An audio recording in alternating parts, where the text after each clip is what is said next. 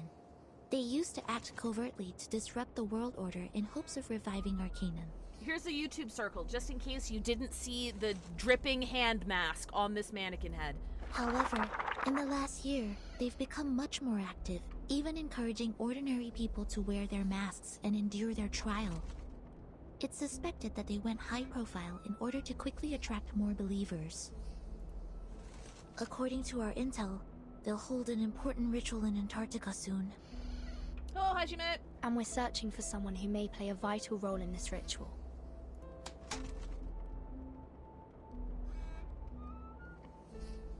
Arcanists. Masks. Are the snow monsters what you call Manus Vindictae? Abandoned research station. Nautica's words are marked with a strange excitement. What exactly is this ritual they're holding? Sadly, we don't have much information in that regard. We're hoping to figure it out on this mission. Ritual. Arcane ritual. Wait, wasn't that one of my research topics? Bro, you forgot? Draw the formation, place the offerings, and summon or invoke her spirit through a series of actions to communicate with the Mother's spirit. Uh-oh. She looks up with pure eagerness. Do you know of her? Do you know the Mother's spirit?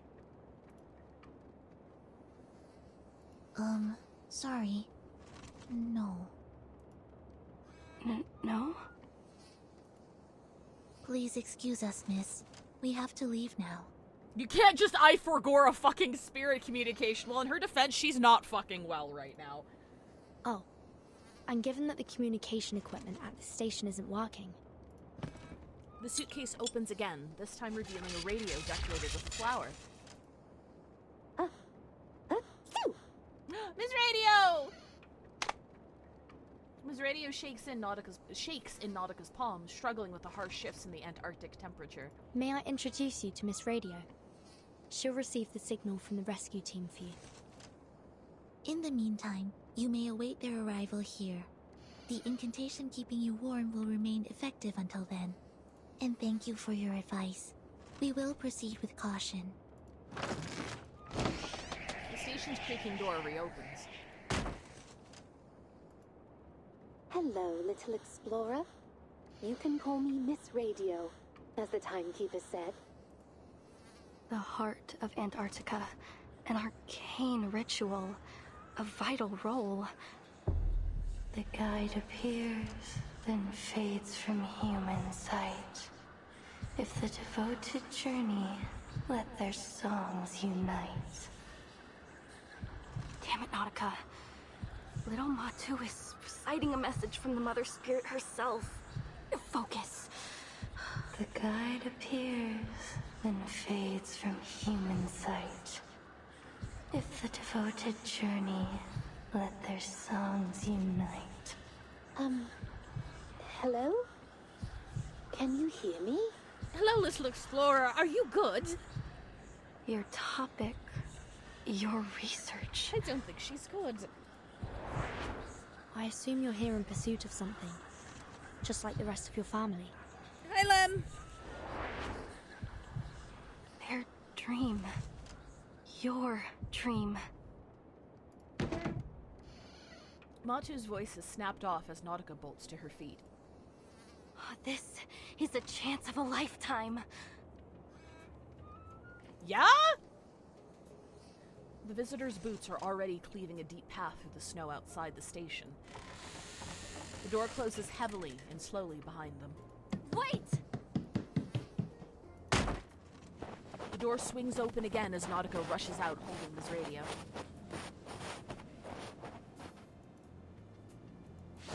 Her hands tremble with excitement as she pulls a map from her pocket and struggles to unfold it in the wind.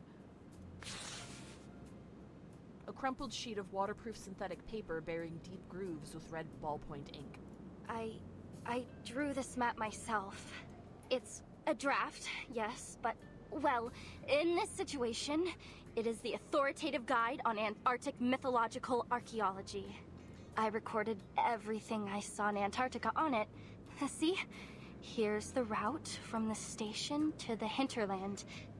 And here, the landmarks along the way. And this, I charted the topography around the ruins at the heart of Antarctica. Right here. Any of the Thing references here? Well, we're like 5 minutes into the plot, and we have an Antarctic explorer who lost her entire team to monsters in the snow that ate them. So, yes? Ruins? You mean there's an undiscovered site in the heart of Antarctica? Yes, exactly. It's never been recorded in any reports. It's a brand new discovery of our team. The two exchange glances. And Manus Vindicte's hiding place.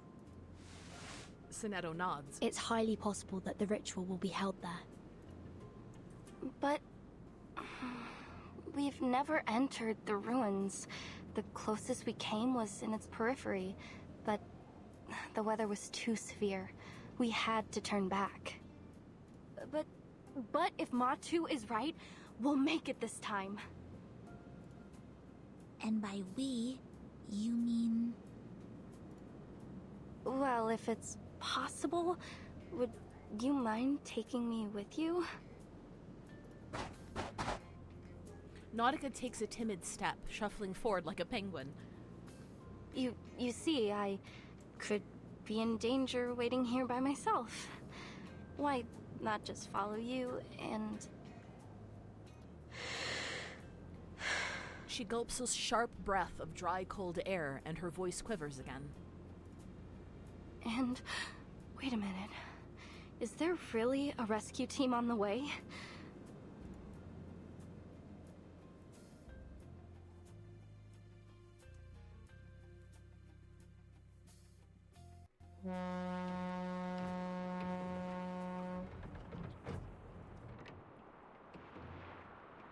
A small schooner enters icy waters. Ulrich's ferrofluid moves erratically. He grips a communicator in one hand while impatiently tapping the porthole with the other. Yes, we've tested the stability of the Regulus record in the storm the hard way, but there are still some experiments to be completed, and that is a problem. Our study is like a baby who's just started to crawl. It's making moves, yes, but it isn't exactly going to win a marathon anytime soon. That's why we need you to stay in the lab. You have the greatest knowledge of the artificial storm. You're more than capable of continuing the work on your own. Yes, I know how much you want to see the Timekeeper and embark on your cross-century rock expedition. But the experiment in Antarctica isn't one of your concerts. It's a gamble, and we're betting every hypothesis on it. If Regulus, that is your record, is in fact the key to artificially controlling the storm and its syndrome as we suspect, I hope it can at least serve as the Timekeeper's backup plan in this Antarctic operation should the worst happen. You know the agreement we made with her. I take the Regulus record for experimentation and support, and you stay in Laplace to work on the artificial storm. He adjusts the record to fit snugly and securely under his arm.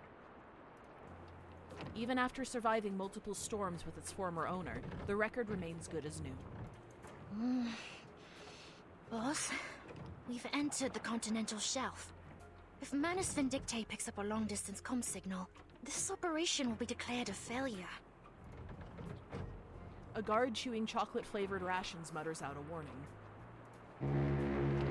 A deafening horn blast echoes in the distance.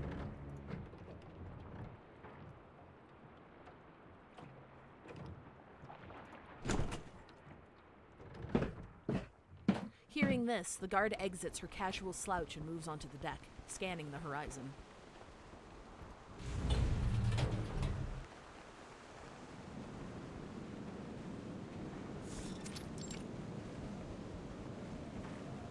Oh, we finally met the Foundation's fleet. I keep forgetting Plus isn't, like, technically the Foundation. A dark shadow cloaks the heaving waters.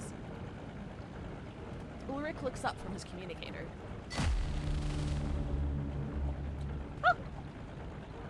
I love Ulrich so much.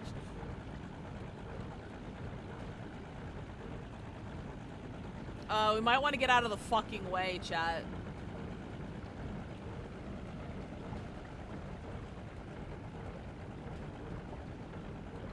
What on earth?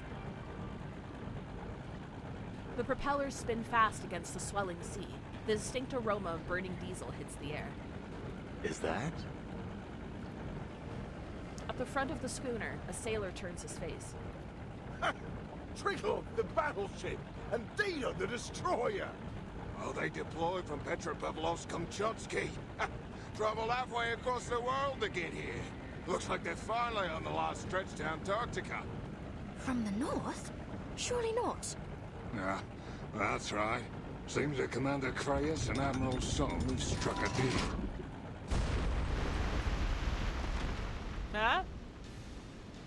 A torpedo explodes 100 meters away. A strange animal-like scream is heard as waves splash over it. Hold on! Adjusting the sail angle! Oh, damn it! No one told me we'd be fighting on the front bloody line. It's one of them armed Magnus beasts that the Manus modified. Didn't expect their first line of defense to be an actual monster. Lido's elite expeditionary force versus the army Manus Vindictes gathered across multiple storms. I do too, Lemon, so it's a very nice touch. This is gonna be a right hell of a fight. What is he so excited about? Come on! Help me at the helm!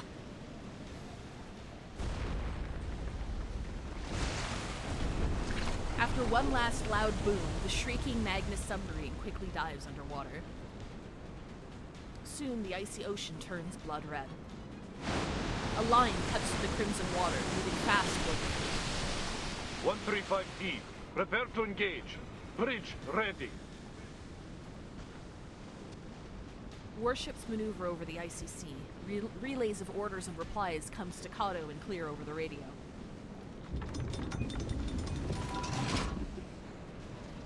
The guns inch into position, aiming to hit the water at 6 o'clock. Let's see if their liquid metal reactor can resist Type 65-76 torpedoes and our aerial firepower. Attack!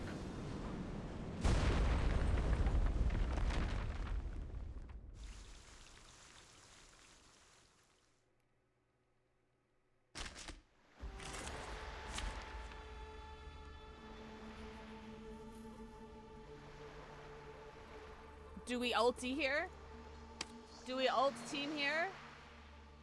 It's just called Magnus? That's fucking terrifying. I have all the essentials for writing poetry. You, me, and our opponent.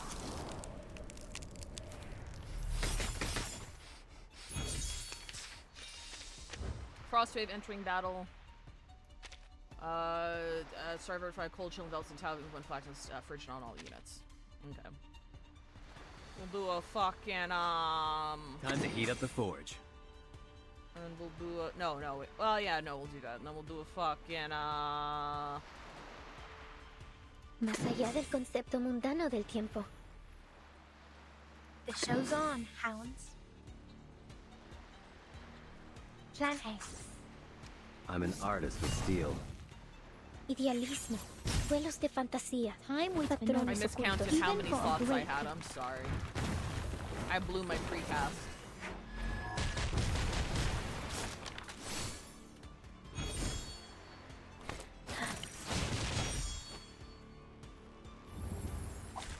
Is that a dog I see? Yeah, it's Pickles!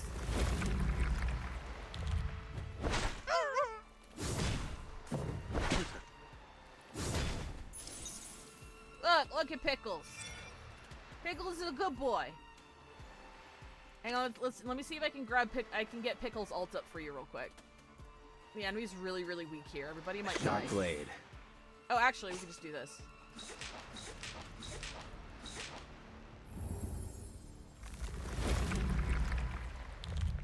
Not a fan of my work, I take it? Pickles, don't kill them! Not even close, bro. Hey? Hey, where does ult go? Time to heat up the forge. Where does fucking ult? Oh, it's because I didn't. Is it because I blade. didn't have any fucking room? Because I didn't have any room on my fucking. Ah! Hang on. Give me a second. Hang on a second. Hang on. I'll figure this out. Hang on. I need to use one of them. Time to heat up the forge. Okay, we'll do this. Sharp blade.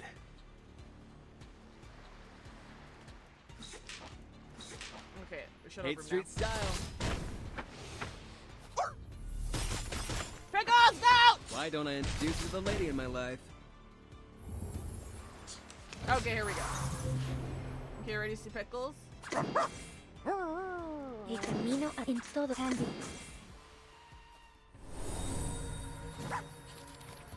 He's really smart, and he wants to study with the scholars, but he's a dog. This is overkill. He's dead, though.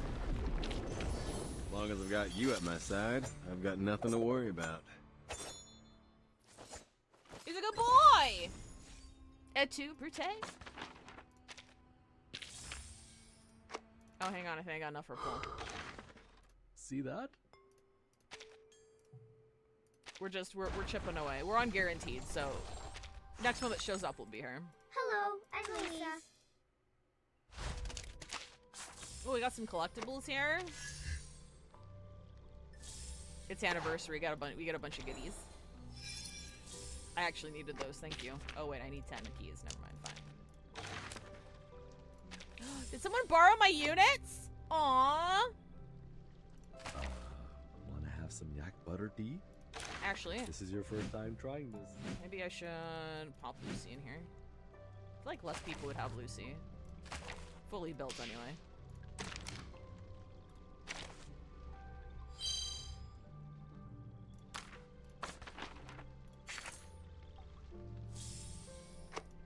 Alright. Oh, wait. We continue. Is she another mer person? She is not.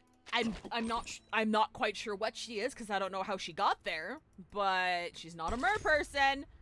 Hang on, I did miss this one. What does this one say? Nicely road beneath the eyes, the answers lie for them, for her, for you. Okay, I did read that one. Come on, keep up, don't lag behind. To Brute, dear betrayer, have you claimed the gold you were promised?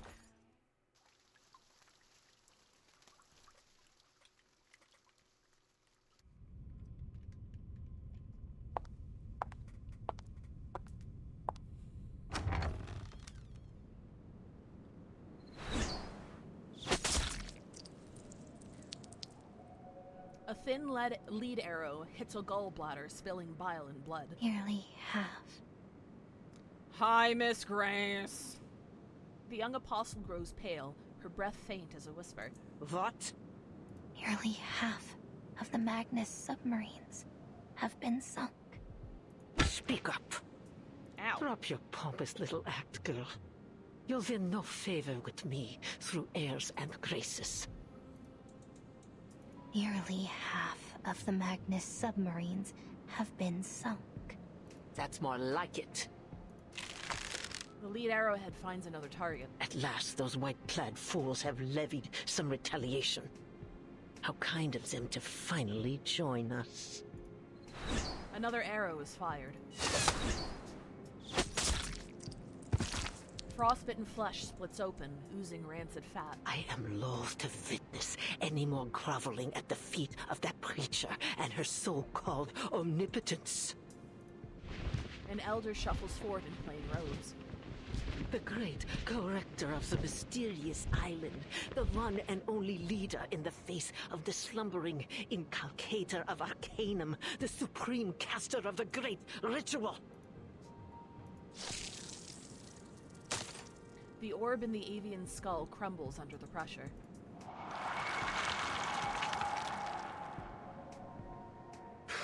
She was nothing but the wrong person at the right time. Oh, she's cool. She alone hears the voice of the inculcator of Arcanum? Ah, what blatant lies!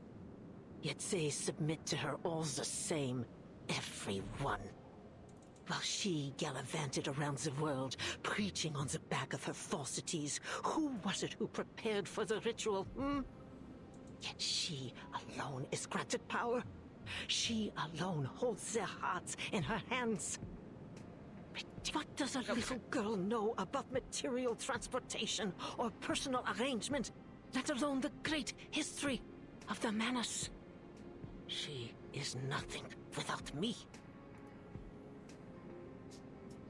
I take it she's unpleasant. She's been like the main. She's with Manus Vindictae, who's the big bad enemy organization. Long story short, and she's been like the main antagonist for 2 arcs, I want to say, because she was responsible for Fatutu's clan. Well, not responsible, because I'm guessing the tsunami probably would have happened anyway. But she like exploited Fatutu's clan, and like got them on that shit during Barcarola's arc, and then she also fucked around with Argus during, like, the whole Tuesday's Motel thing as well. So I'm pretty sure she's been, like, the main antagonist for, like, 2 different arcs we've had so far. She's a fun antagonist. I just don't like her, and I hope she dies. It is not you to whom I refer, girl. But you'd better keep that tail firmly planted between your legs. Your actions aboard the Free Breeze have garnered much attention. Attentions that could easily have been avoided. Now the whole world has their sights set on the southern hemisphere, and it's all thanks to you.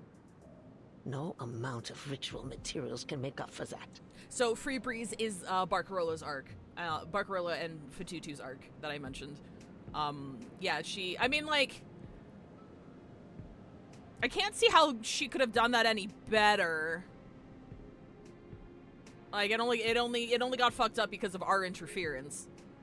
But, yeah, the shells that they were using for the ritual, during that cutscene came from that arc that we, played. Like, this is the culmination of a lot of shit that's been going on over the past several patches. This is precisely why I was against giving power to you infantiles in the first place. You are all babies! Arrogant, reckless fools. There's not an ounce of self-control to share among you.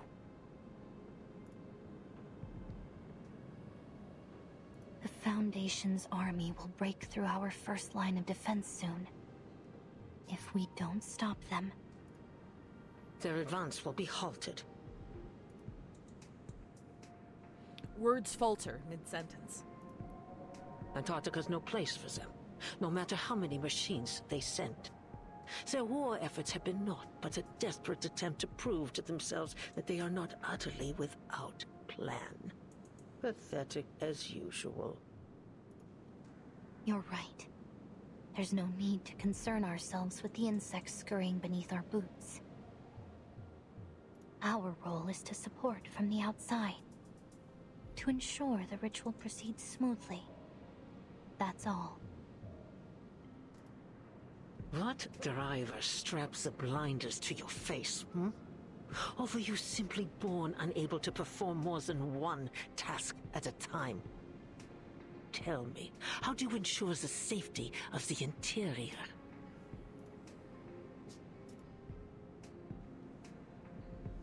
The young apostle allows her breathing to grow fainter, struggling to keep the absolute appearance of humility. I'm not sure what you mean. The Admiral's Sentinel unit.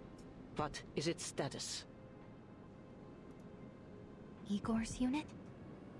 They've set up defenses in multiple locations along the coast. They're on high alert for possible Foundation partisans. The fence sitters. How could they possibly serve our great Mother of Resurrection? It's an insult that they were ever allowed to set foot on the Holy Land at all. She doesn't like it. She doesn't like any of this. But the preacher has treated them with the utmost respect. They did bring the key to the ritual, after all. Hang on, give me 1 second. Oh yeah, Igor. Okay, yeah. Okay, yeah. Utter foolishness. Those heathens are not even willing to undergo the holy trial.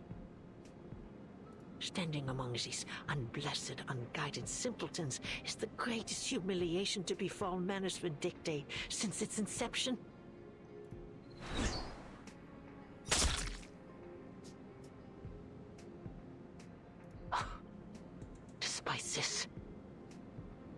It is of little matter in the face of the ritual. The great mother of resurrection. That is our only goal. The pitiful remains of the bird are flung at her feet.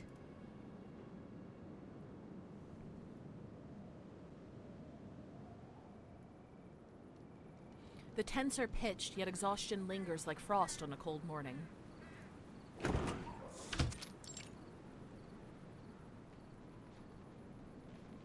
The aircraft captain leans out, shaking his head toward a woman standing before one such tent.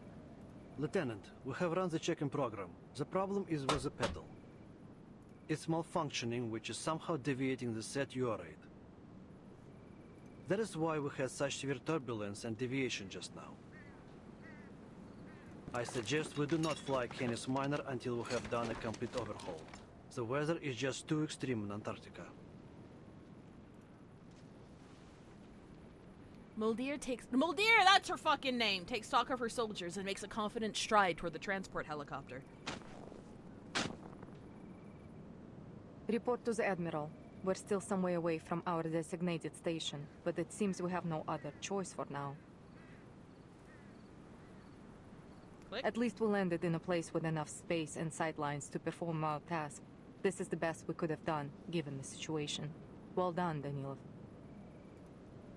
Of course, Lieutenant. Now all there is to do is wait. Wait for what? The answer is about to be set free. Attention! We have an order from Admiral Igor. We are the perimeter defense of Antarctica. We must be ready for any possible attack from the Foundation. The Admiral is stationed in the Sanctuary. From there, he will administer orders to both us and Ptolemy's infantry squad at the other port. Muldir adjusts her collar, her mouth dry. Any unit entering the sea within visual range is to be considered a signal to engage. Understood? Yes, ma'am.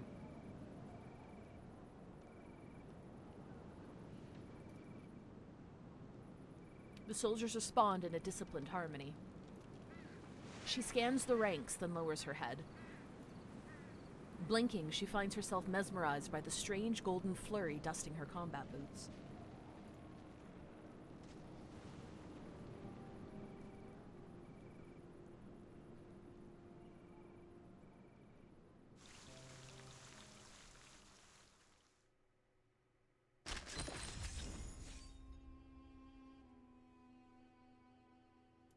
Ooh, wait, did I miss any of the other ones back here? Okay, I didn't. The next step. Predicting other players' moves is always more interesting than playing them yourself. About this piece of yours. She has no part in this operation, so you have other plans for her. She's quite durable, a useful piece indeed. Yeah, she's brought many interesting whispers from the dark, hasn't she? It's a pity moths don't last long in the rain. I've already passed the ritual intelligence on to Verdun. They'll need her assistance to reach it. Just Moth alone? Please, allow me to deploy an elite squad to assist. Your team's never made contact with a timekeeper before, have they? That's correct. She always preferred a softer touch. That won't be necessary. This isn't combat. Some doors only require only a light touch to open, and our Moth needs a light to fly to. This will likely be her final delivery. Who's she? She's not talking about Muldir, is she?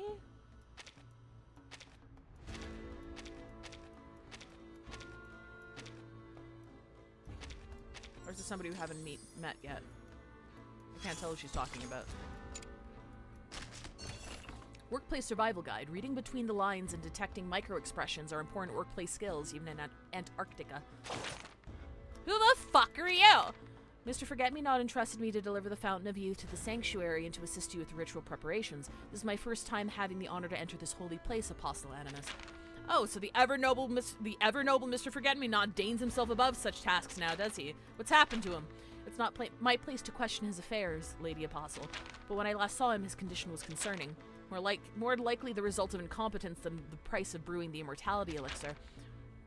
This is the most sacred charge. No matter his state, he ought to have crawled back to the sanctuary himself and groveled at the Mother of Resurrection's feet to eschew pilgrimage over mere flesh wounds. I see you wear no mask. Don't tell me he sent an untested follower to deliver ritual materials. I pledge my faith to the inculcator of Arcanum, Lady Apostle. I am blessed. You're an apostle? You are an apostle! First that red-haired fraud, now a near total stranger. How many more vermin must the Mother of Resurrection's gifts be squandered on? No matter, I do not expect the likes of you to contribute anything meaningful to the ritual. You'll follow my orders, whatever title Forget-Me-Not gave you. Remember who rules the sanctuary. As you will it, Apostle Animus. Inculcator. I've never heard that word. Define inculcator. A person who instills something by forceful or insistent repetition. The term comes from the verb to inculcate, which means to impress something upon someone's mind, often through repeated instruction or example. Inculcate. Interesting. Alright, cool. Have a safe journey. Let's just be grateful that there are no traffic police in Antarctica. Yeah, she seems very old and set in her ways. Look, she's allowed to be a bitch. It keeps things funny. Are you sure this is the right direction? Timekeeper, it's fucking dark. Please trust me and my map. This is the way to the ruins. I promise.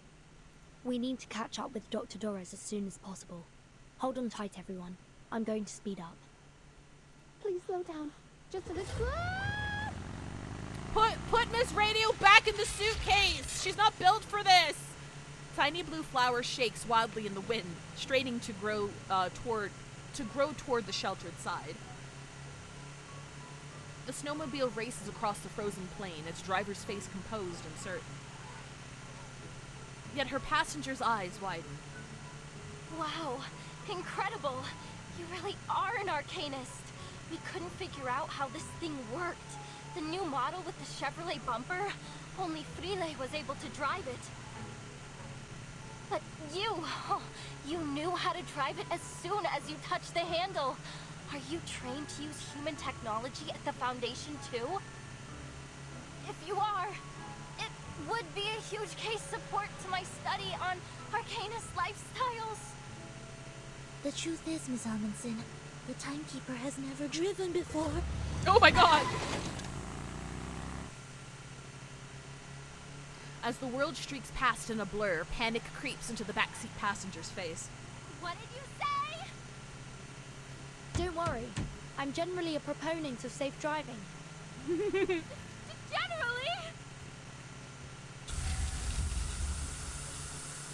What are those snowdrifts ahead? Numerolic ice towers! All over! Stupeo Swift. The mid-sentence panic was such a good read. It really was, though. It's okay, we hit the snowbank. That's what they're there for, right?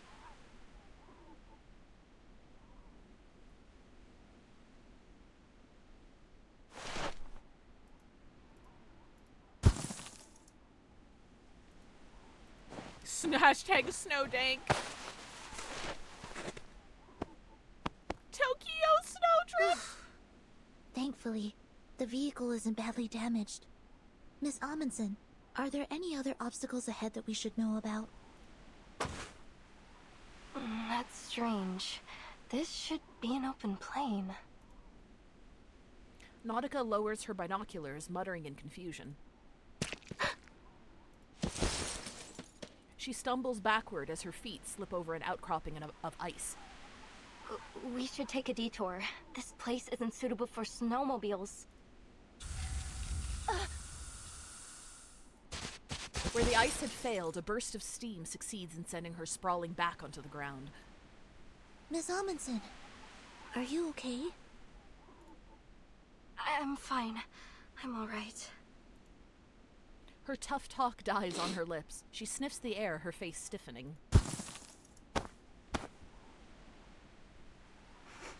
Has my nose gone wrong? Or are we carrying rotten food?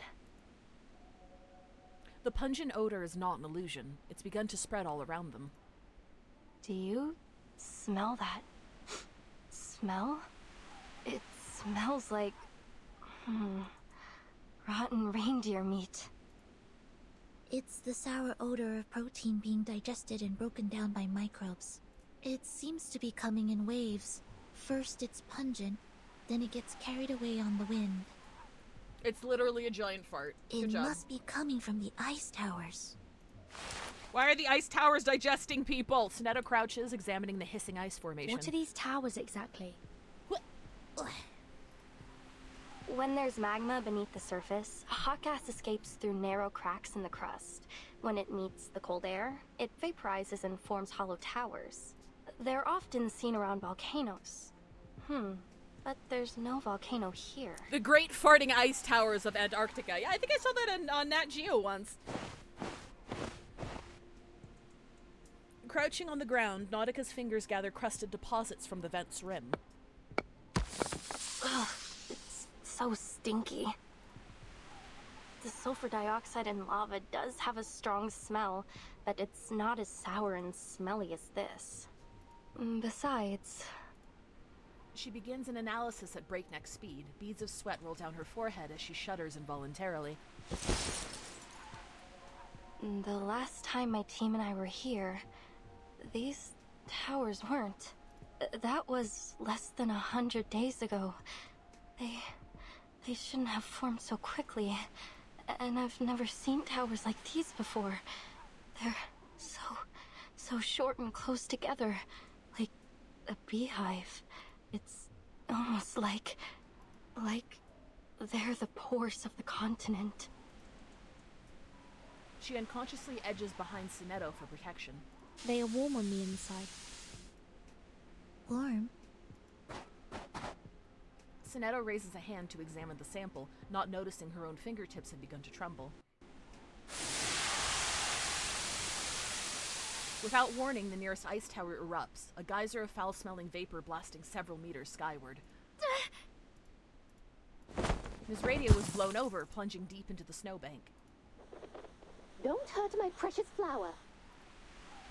Her muttered complaint is cut short by a panicked shriek nearby. Burton! Sonetto!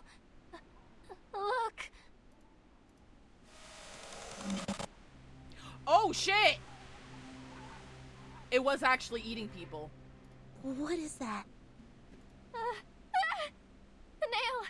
It just sputtered out of the tower. Her voice jumps an octave higher, thin, soft, and wavering, as her legs buckle to the same tune. At least now we can be sure that there are people around here. Or there were. Let's head further in.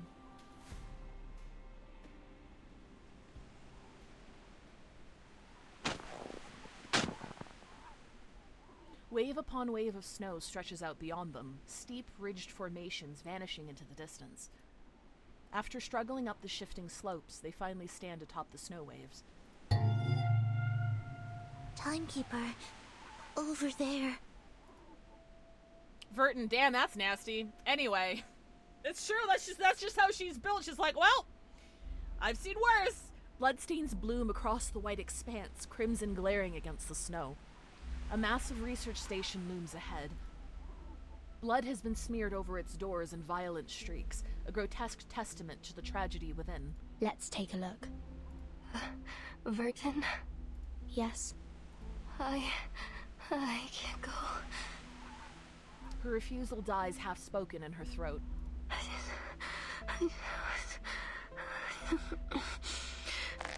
Nautica clenches her jaw tight against the shivers of both panic and cold, and takes a step forward.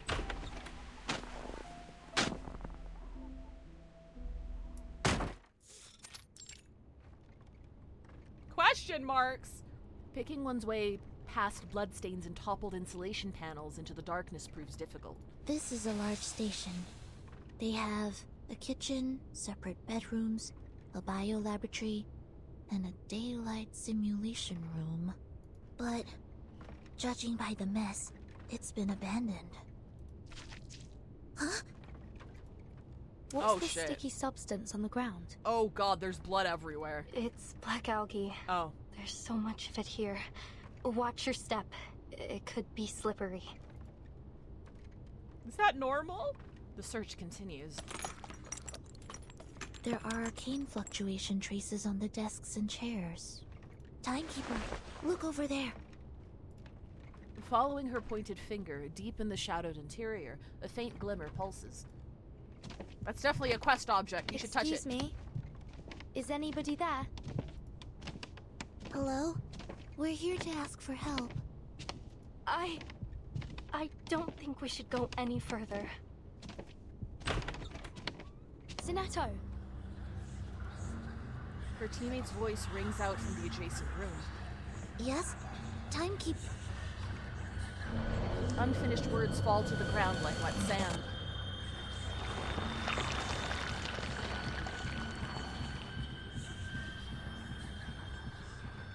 It's impossible to tell whether what is left is a human or a lamb. A tent stake pierces his palm, pinning it high on the storage room wall. The Arctic wind slips between the explorer's boots, rushing into the room. The corpse's frozen feet kick out over dust-covered cans. Dried blood has crumbled into flakes in the hyper-arid air, scattering like snow when the wind stirs. He's been dead for quite some time. There's an odd mark carved into his forehead. Look at his hands. His nails have been pulled off. A silence falls over the three. It's like some kind of sacrifice. Some cultures believe the connective tissues containing keratin are unclean. Overwhelmed by the horror of the sight, she drops to her knees and retches violently. Stop it, Matu. It's just a corpse. It's not the first time you've seen one. It's not the first time. Her hands are trembling as she clutches at her head. Something else is off. There's gauze on the floor. And brown powder around his wound. Looks like somebody gave him first aid. Timekeeper, look! What's that hanging around his neck? A stethoscope. Aside from the few creases on the tubing, it looks rather new, or at least well kept. Do you think he was a doctor? The body's bloodied, but the stethoscope is clean. It was put on afterwards. Which means someone came here before us. Their analysis reaches a conclusion as their eyes meet. Dr. Doris. Oh, shit! Let's take it off and have a look. Dr. Doris is the person they're looking for. The instant her fingers brush the stethoscope, the bloodied windbreaker, wool tops, desiccated skin, atrophied muscles, the horrific truth fractures before their eyes. Timekeeper, watch out! She stumbles back instinctively, yet the remains collapse toward them with gravitational inevitability. Cover your mouth and nose. When the dust clears, only two grotesque tent stakes remain embedded in the wall. Within the great eternal mystery, even death itself shall die instantly.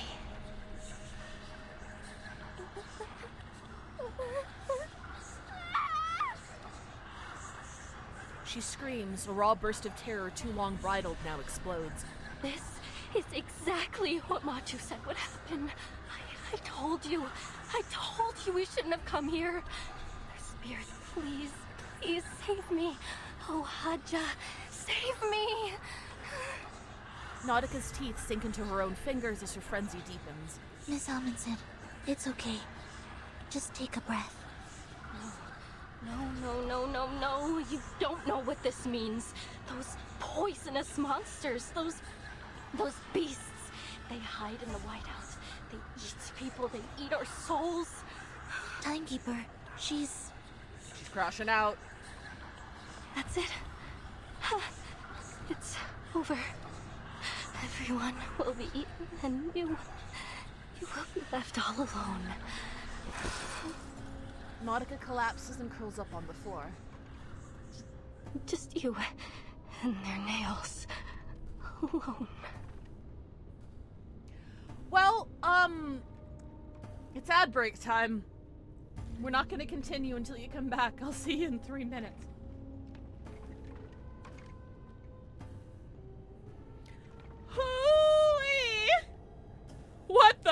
fuck is going on? Like, this isn't terribly out of alignment with other things we've seen from the story at all, but it's also like, what's happening? I knew there were horrors in the snow, but what the fuck is going on? Positively eldritch right now, actually. True. What the fuck? Oh boy. Hey. Hey.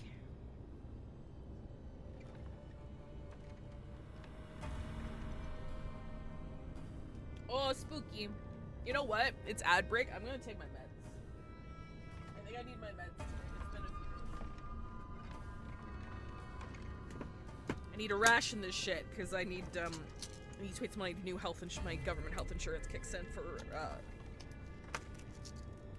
like prescription shit.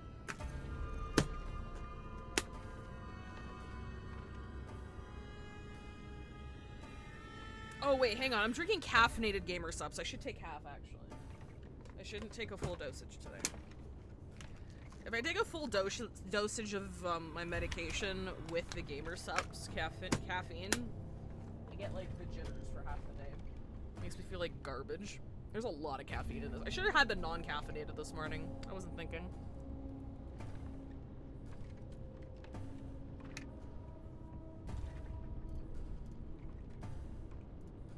Use code UNION for 10% off and all that jazz.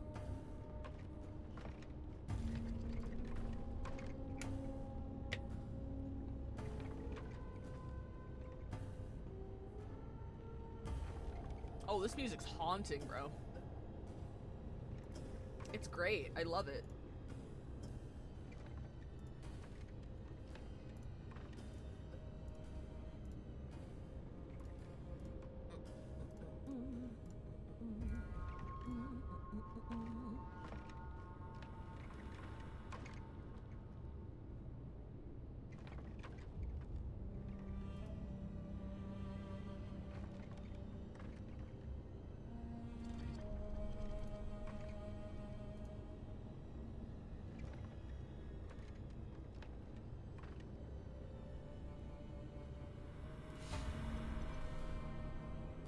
I'm sorry, I'm just watching the timer countdown. I'm like, I need to figure out, I need to see what's next. I need to see what's next, but I gotta wait till people get back from break.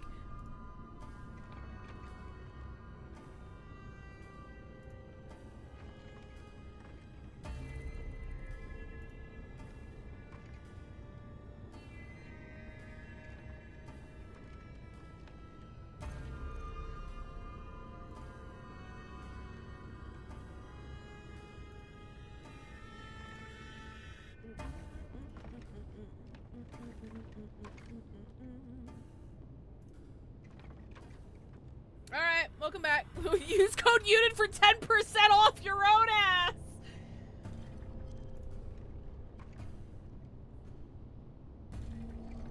Alrighty.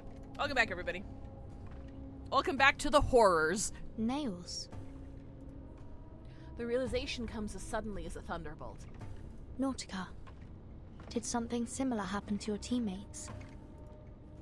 Now paralyzed by her growing terror, Nautica seems deaf to all questions. Timekeeper, watch out! Suddenly, human-sized monstrosities swarm from unseen corners around them. Sonetto, prepare to engage. Copy that. The beasts snarl, breathing in and out with hungry and aggressive pants. Eres subito será.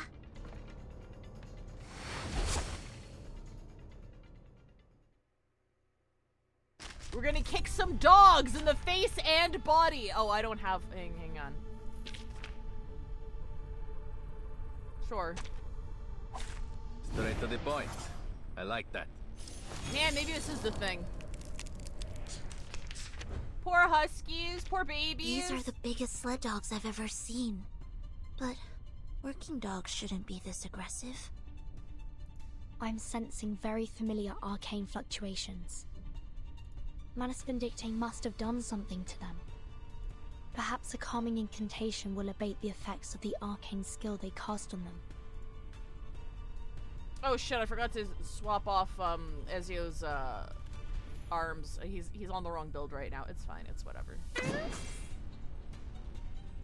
This way, please. Into the darkness. Guard the field. At your service. It will be over before you feel it.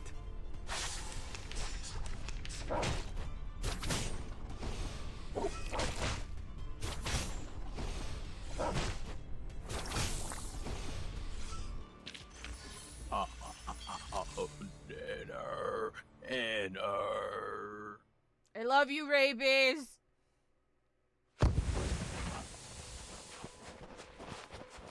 Though the field mission evacuation instructions never covered how to outrun a pack of monstrous hounds, somehow the well-trained team manages. But in deep snow, the beast's superior speed and stamina rendered the end of their chase inevitable. I removed Manus Vindicta's effect on them. They should have calmed down by now.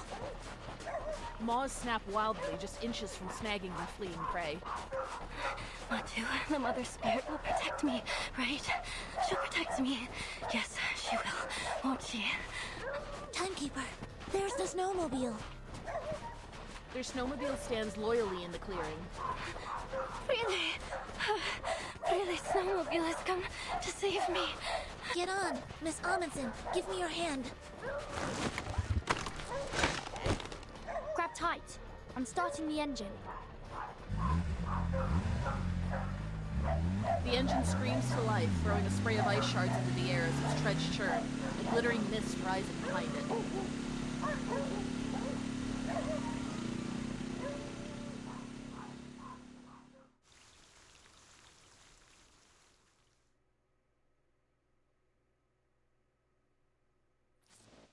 Well, we got away from the dogs.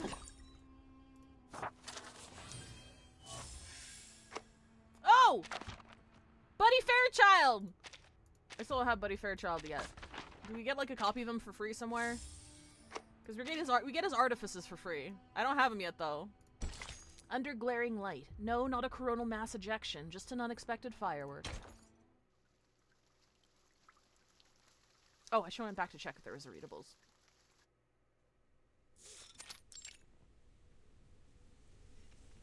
Another abandoned research station. Another equally forgotten research station. Close enough, just a few slopes away, yet it proves enough distance to put the crazed dogs off their chase. The windows are drafty, the power dim and dying, but at least the air carries no stench of blood or decay. Oh, thank you, 5 Point. We'll probably pop up somewhere along the story then. Every room has been checked. There are no hidden enemies. Thank you, Sonetto. Let's take a rest before we set off again. Timekeeper. According to the official map, the previous station we entered is called Shackleton Station. It's supposed to be the site of the largest scientific research operation in a 70-mile radius. If even they fell victim to such a tragedy, it's hard to imagine any of the smaller stations surviving it. There must be a purpose behind these attacks. Judging from the state of the corpses, the researchers were sacrificed for some kind of ritual. If we assume that Manus Vindicte did this... There is no doubt. This was done by those snow monsters. Nautica's muffled voice emerges from the corner. After their last encounter, she had been silent and still, as if like a statue, but at last she begins to unpack jars and cans of food from her bag. Then it's highly likely that this was all in service of the same ritual Mr. Olive mentioned. It's so cruel. What kind of ritual would require such a thing? We have too little information to piece together the truth. But judging by this massacre, they need human sacrifices. Or perhaps they're eliminating any aliens. In this case, humans, in the vicinity before they perform the ritual. In any case, this shows how much this ritual means to them. Oh, I totally agree, Sage. The artwork for hidden object games is really, really pretty. And detailed. They have to be. You need the clutter. Dr. Doris.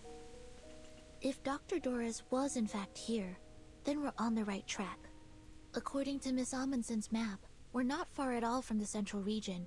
We must catch up with Dr. Doris before she enters Manus Vindictae territory. From the looks of the angle of the sun, we still have some time to catch up to her before it gets dark.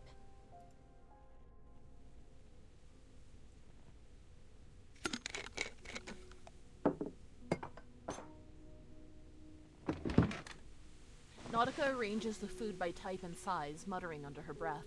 Mother Spirit, thank you for feeding us and for everything you provide. Mother Spirit ain't do shit! I mean, what? And of course, thank you to Miss Furton and Miss Sinetto for providing the food. Oh, okay. Alright. Their voices fall quiet for a time, replaced by the soft murmur of chewing and the slurp of canned food. I'm glad to see you looking more calm. Sorry, I wasn't always like this.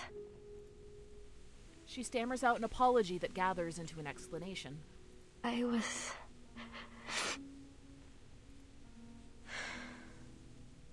They said I was like a fearless sled dog. Don't worry. I understand. We've all gone through things that have scarred us. The incandescent lights flicker as if nodding in agreement. Is it to do with what we saw in Shackleton Station? She untangles her fingers with force. I know you need information, but there isn't much else I can tell you. Insanity, snow monsters, starvation. Death just kept on coming. Frile told me to run, so I did. I ran all the way back the way we came. I ran fast as I could. But when I got to the station, everyone had either left or... She stops, unable to continue. Words aren't necessary to piece together the rest of her story. I'm sorry. Nautica shakes her head. Meeting Sinetto's gaze, she steels herself and tries again. I don't know if it's because of hyperventilation or that I hit my head, but there's some things I can't remember clearly. But that fear I felt, that fear still haunts me. I'm no longer as brave as I used to be. Miss Amundsen. Back in my hometown, you're considered brave if you can tame a reindeer. We have a racing festival every year. Whoever wins the race serves as the voice of the Mother Spirit. They hear her voice, and it beats its rhythm in praise of the sun, and the flag of our village is raised high into the sky to declare their victory. I was the best dog and reindeer trainer of my age. I always thought I would be the one to beat the drum one day. But now, even my sled dogs are gone. They were so brave to venture all the way to Antarctica with me.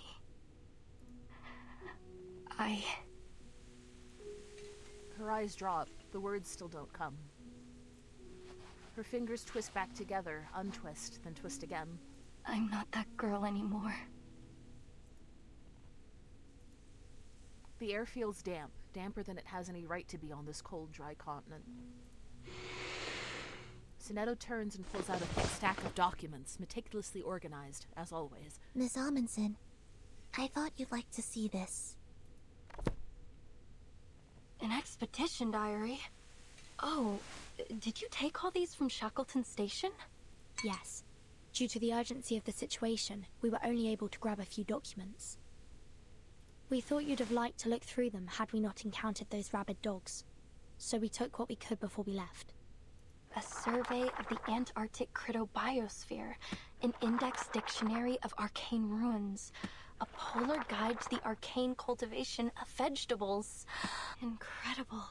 Oh, fantastic. With this, we may finally master how to grow potatoes in polar regions.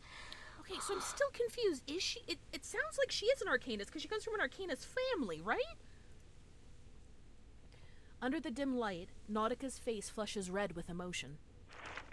A long time passes before she realizes she's been lost in her reading. She gathers each precious page, then looks up at her new teammates. There's a conflict burning in her eyes. Thank you. Thank you so much. In the end, all she can manage is to repeat her thanks. It was worth the risk. The scent of canned food lingers as each savors both the fullness of their bellies and the rare moment of peace.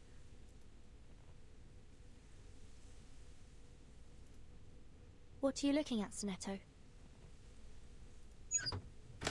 Sonetto closes the door, looking very grave. The sun doesn't seem to have moved at all since we last calculated the angle, Timekeeper. Uh-oh. Oh, is it the midnight sun? If only I had the eyes to see it. Technically, it's autumn in Antarctica at the moment. Polar Day only occurs in the summer months. Indeed. We've seen it rise and fall several times since we left from Tierra del Fuego. Hi, Midnight. And even if it were the season for Polar Day, the solar angle would still vary. Nautica's breathing once again picks up speed as their analysis progresses. No. No, it can't be. All these abnormal phenomena. The sun standing still in the sky. That aurora in the broad daylight.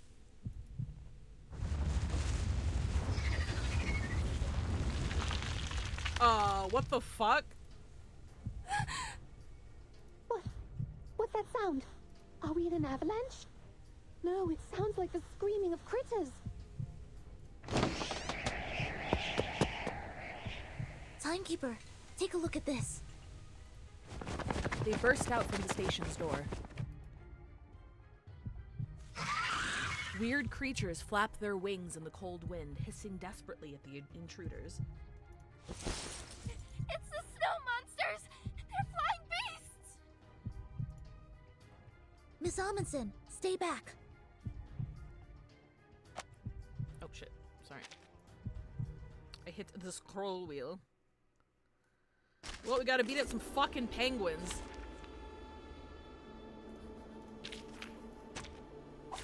Nothing unexpected.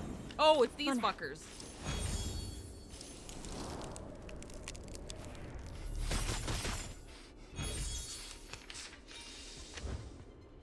Sorry, give me like 2 seconds here.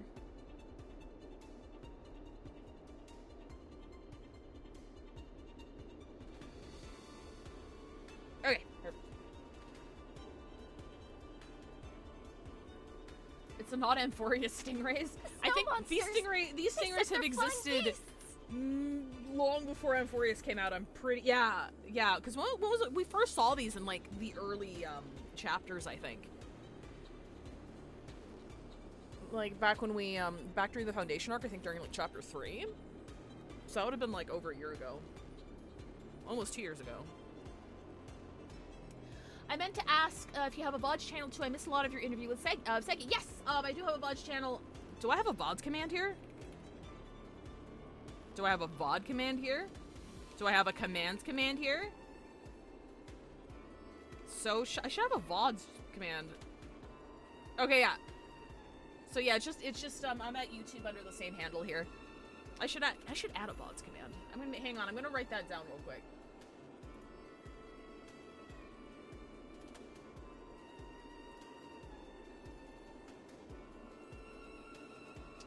Add VODs channel command to side channel. There we go. These are Manus reformed Alishiaos. We've encountered them before. Then we're heading in the right direction. Oh, thank you. Appreciate it. And yeah, no worries. I wanted to watch the Sega ZZ stream too. That was the one Saturday. I had something to do. Yeah, no worries. I try to make sure. I try to upload the VODs. I'm getting faster at uploading the VODs because I have like a new YouTube thumbnail template so I can just burn through. So I'm getting better at uploading VODs. But like all VODs should be on that channel and organized to be by playlist. Even if I take a long time to do them. Okay, so we're gonna do this. In todos los momentos. We're gonna do this. The show's on, hounds. We're gonna do this. And then we're gonna do this. Plan A. Cosmología, filosofía clásica. Time with El the note. fundamento del mundo. Even for a great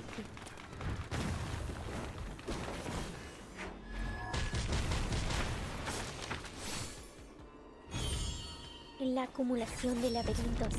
Suéltalo todo una vez más.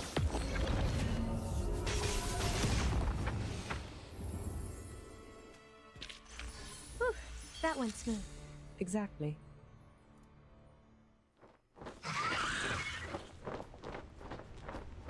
With a piercing shriek, the Aliciao plummets from the sky.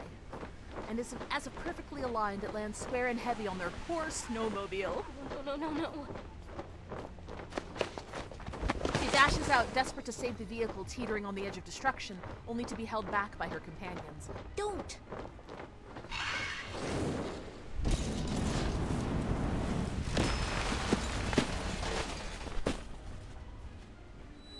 Flames shoot out first, followed by a screeching roar.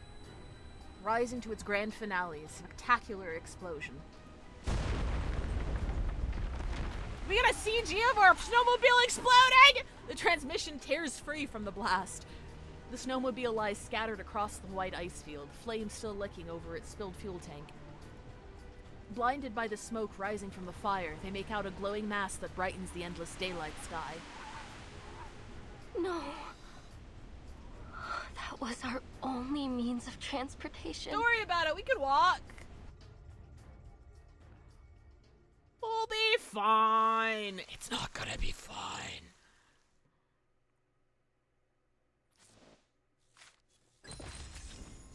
The worst journey in the world. You can say that again. Vert and Be Like pulls out a better snowmobile out of the bag. True. Okay, yeah. Okay, we haven't missed any tags. Hang on. Let's throw a couple more pulls. It gets dark, and the road gets slippery. Take care when you cross the road.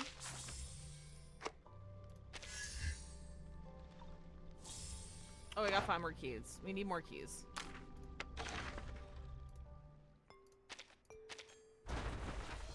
I'm trying to exploit streamer luck. That's why I'm pulling. Hello, I'm Lisa.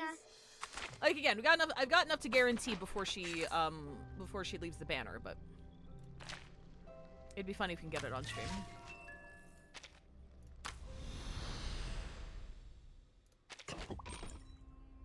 She is pretty, yeah. That's what I mean by spoilers. Like, we know something fucky happens to her. I just don't know what or why. So that's gonna be interesting.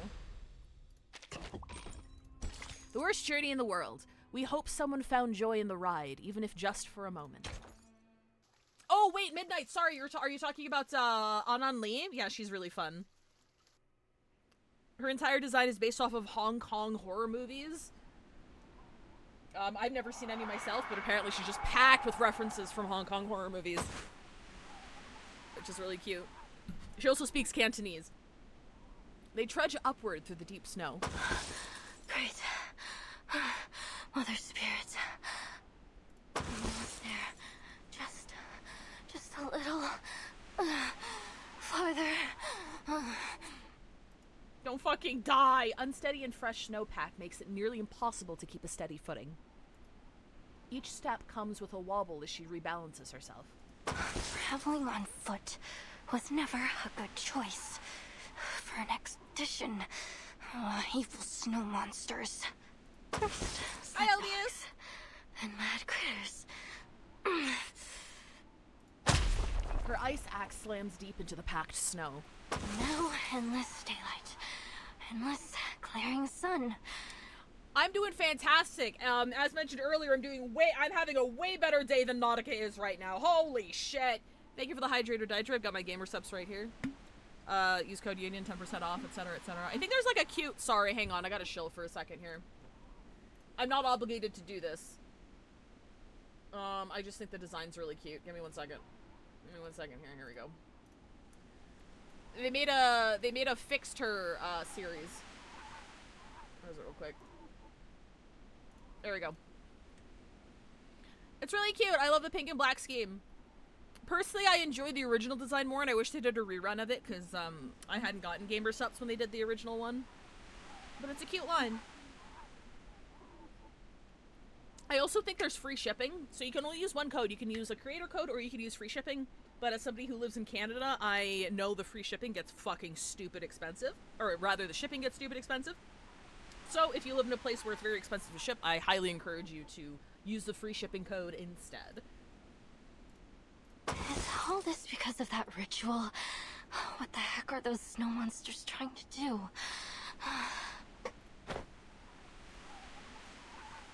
Miss Amundsen, how long until we reach the ruins? I don't know.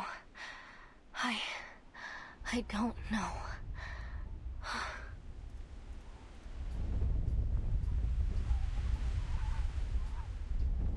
Careful! Something's coming! A low, thunderous rumble vibrates the ground beneath their boots. An earthquake?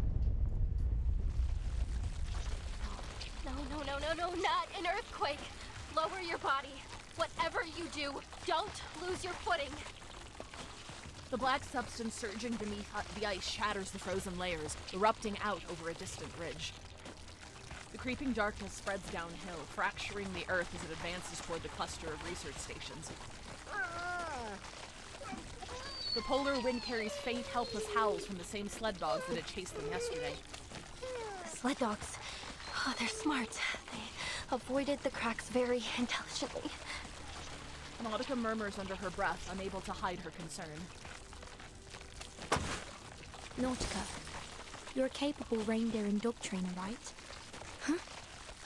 Oh, no. I really don't think that's a good idea. They tried to kill us yesterday. Yes, but you love them. Her protests die on her lips until finally she swallows up her remaining objections. Well, maybe I can give it a try. They might still have some sense. Can you teach them not to kill us? On hands and knees, she scrambles up the slope. But it's been a while since I last gave any orders. What if they don't listen to me? Come on, Nautica. Time to hit the drum. Aww. Her eyes widen, then she nods. You're right.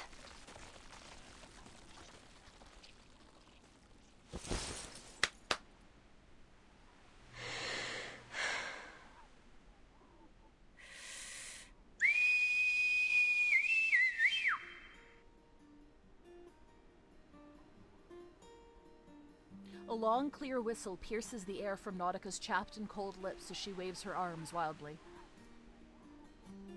In the distance, the frenzied sled dogs take notice and gradually quiet. Heck! Oh, is that Horseshoe's baby? She sweeps her arm backward in a grand gesture. Chaotic snow-scrabbling sounds carry from afar, the long, unruly dog team now stirring to command. You can do this, Nautica. Try again.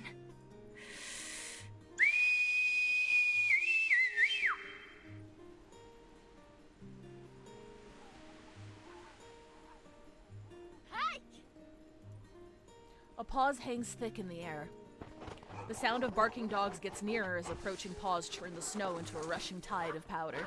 Ha! Easy! Nautica presses her palms downward. Get ready, everyone! Her legs are shaking, but her eyes glitter with exhilaration.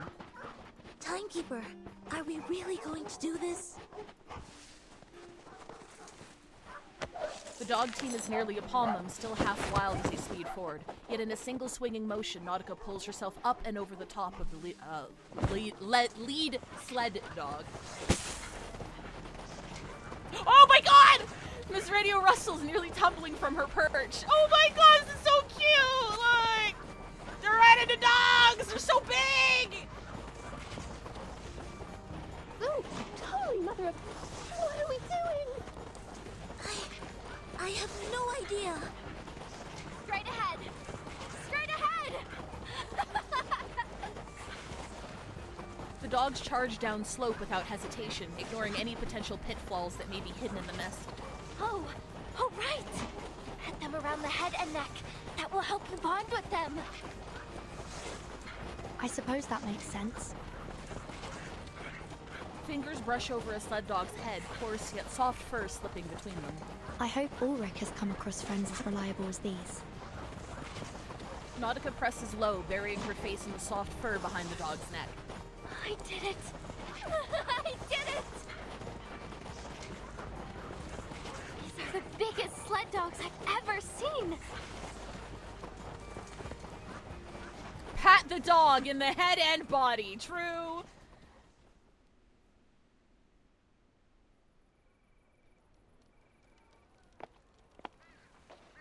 Lieutenant, we have spotted a suspicious unit.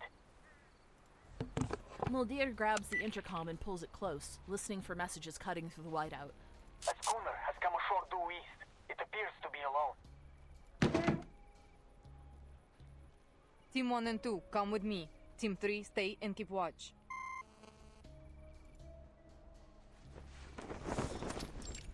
Former Xeno Sentinel unit station. With mutual trust, the disciplined soldiers move in perfect and silent synchronization, slipping behind a natural barrier near the ice shelf. With an anchor's splash, the schooner drifts up against the icy shore. Target presents as an arm, but we can't rule anything out yet. Team 1, follow me. Team 2, stand by at bunker A2. Keep your eyes on the coast. We don't want to be caught unaware if they send reinforcements. Her hand held over her firearm, Muldir leads the infantry squad forward in measured strides.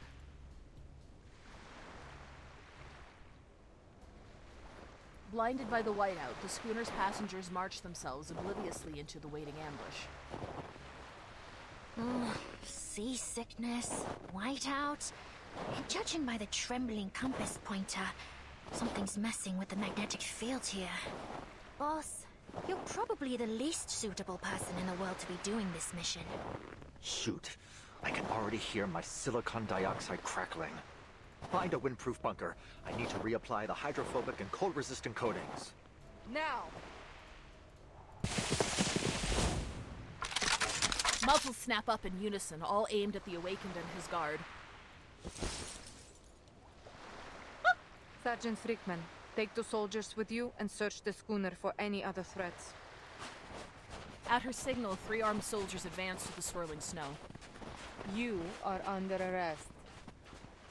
An ID badge hangs conspicuously on the chest of the figure before them. Laplace researcher. The ferrofluid inside his head morphs through the multiple shapes at blinding speed.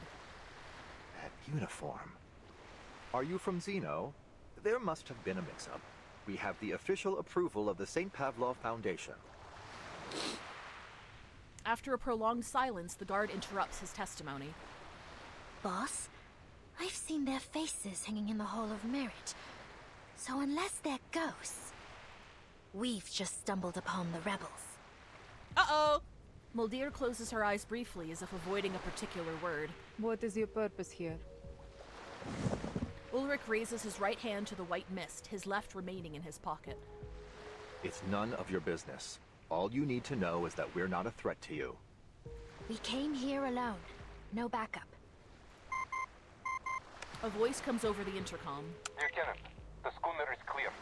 Only an unarmed sailor on board. The outpost confirmed that they haven't spotted any other ships. Lower your gun, Lieutenant. We're not a threat. We're just here to play a tune. A poor excuse, researcher. Please head back to where you came from. Now is not the best time to play sing-song in Antarctica. I'm not leaving. The Awakened raises his left hand, a grenade gripped within it, the pin already loose, the pressure of his fingers on the lever, all that stands between the striker and the fuse. Hello? Oh shit, hang on, fuck. Hang on. I popped out my headphones. Hang on. Ulrich, what the fuck? Fall back! That escalated quickly. Muldir barks her squad back and advances alone, her firearm held high and steady. Calm down, sir. You're a researcher. Perhaps you should stick to the pursuit of knowledge and leave the explosives handling to me. She locks onto the tiny silver lettering stamped on the grenade. RGD-5, 72, 85, 128, Theta K, 006. I know the owner of this grenade. After the first storm, all Xeno equipment was codified under a particular numbering system and distributed among the platoons. But the number on this grenade belongs to someone special. Someone in an independent team. Someone who has a unique code on all her equipment, including her famous SU Noledin Veye flying device. Eslav. So, you've been in contact with Team Timekeeper. Is that Lilia? I think that's Lilia! And what if I have? From the swirling pace of his ferrofluid, it's clear he's taken the question badly. So the weapon that was supposed to protect me is the very thing that gave me away. How ironic. With a wave, Muldir signals her squad to hold position while she holsters her gun, then grasps the grenade with one hand. Are you out of your minds? This is a real grenade, you know. Powerful as 200 grams of TNT. One thing I do really like about Reverse 1999's magic system is that magical incantations do have different languages, which I think is pretty cool. The pin whips back into place. The spring retracts. Everything resets to its factory new state. Your arcane skill. She offers no explanation as she wrenches the now harmless grenade from Ulrich's grip. For the last time, what is your purpose here? Is it about the Timekeeper? About Verden?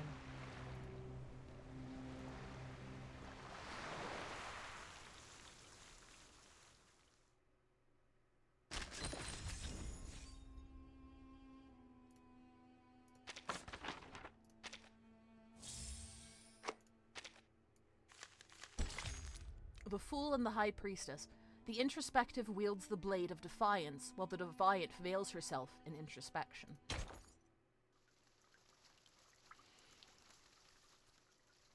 Hi, Commander! I always say that. Half the cast is British. I think it's Latin. I think when they do arcane skills, it's just Latin. Muldir's fingers tense around the intercom. Yes, that's right. Given the helicopter malfunction, we would be hard-pressed to make any movements unless absolutely necessary. We still have plenty of resources. We're prepared for the long haul.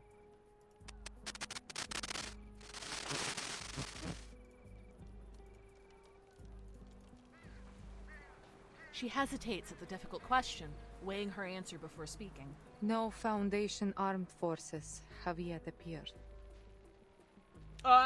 I suspect the King George V coast is not their first landing choice. Man, I had to help a friend that knows almost nothing about Reverse to pass this chapter. Oh, dang. 9.5 hours it took? Oh, do you mean, like, were they, like, a newer account? Or were they just requesting lore explanations for everything and you had to, like, recount the entire fucking, body of canon? Victoria Land. Isn't that near? Her inquiry is cut short. Yes, understood. We are on high alert. No suspect will be spared. Muldir puts away the communicator.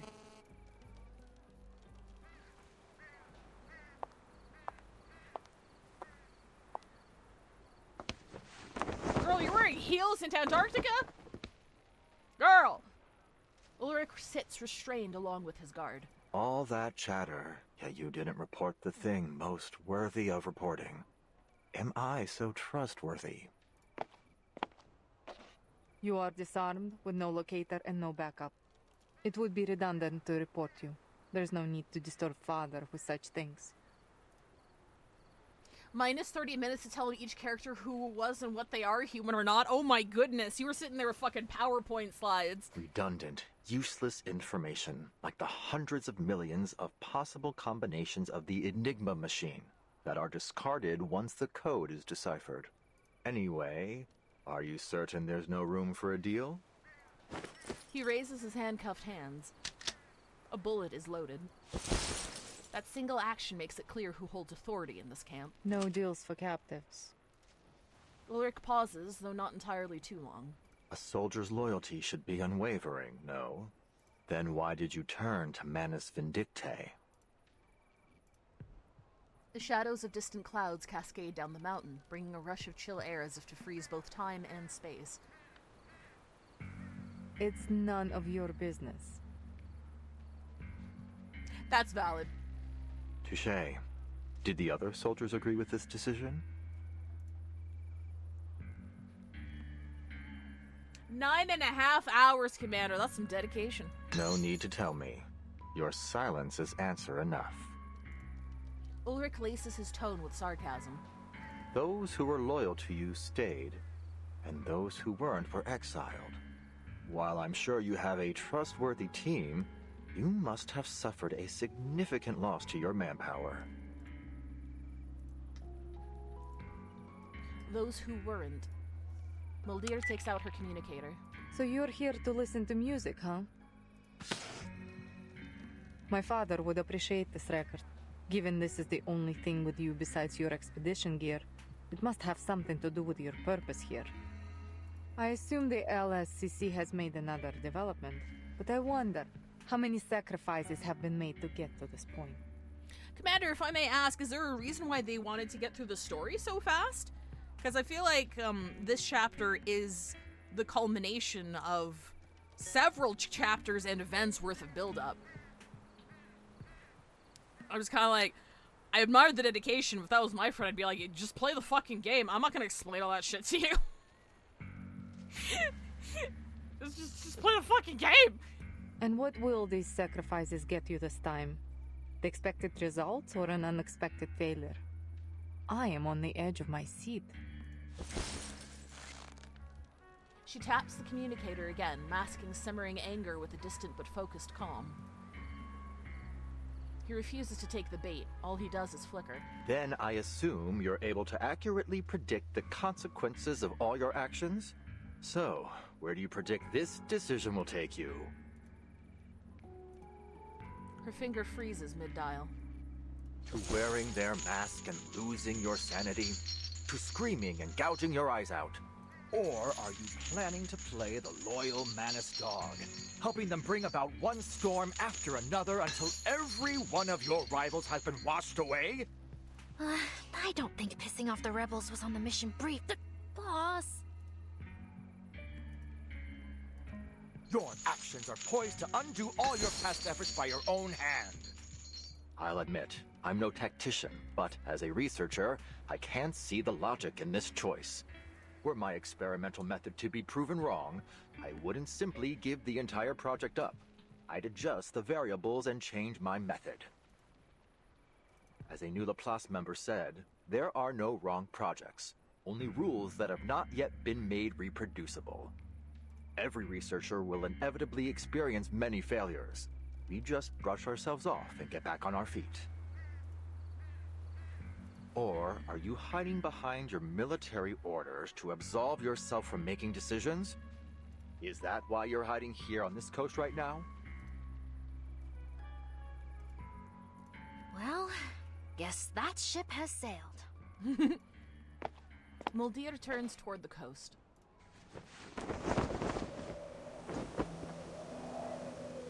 She draws a deep breath, letting her thoughts stabilize in a single direction.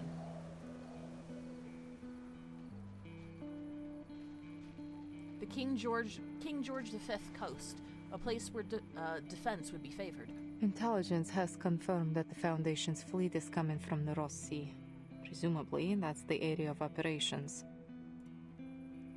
They should have rushed reinforcements to Victoria immediately. There is only one transport helicopter, but the journey is traversable for a well-trained team. But Father never gave that order. He just left his children waiting at the ice shelf's edge, far from the battlefield, still on standby.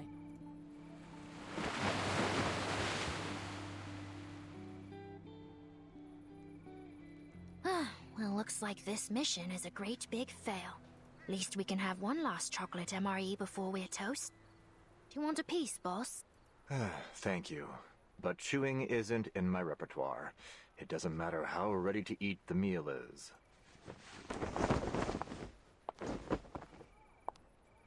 Mr. Ulrich. Muldir snaps out of her thoughts and turns with piercing focus. How much do you know about Manus Vindicte's plans in Antarctica? Her sharp shift in questioning puts Ulrich on edge. No deal made, and you still want some info. Is this how Xeno trains its soldiers? She looks away deliberately. Honestly, I've never been much of an interrogator. But before I pour you into Terra Nova Bay, I have to know who or what is behind your mission here. Wait, what?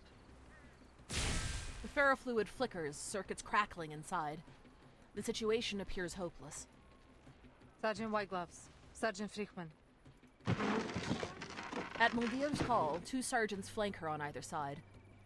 Take him back to the old building in the station. That will be a more suitable location for interrogation. She signals with 2 fingers, and the sergeant sees Ulrich by the arms, dragging him away. Wait. You don't know what you're doing. You're making a huge mistake. There's no response nor reaction.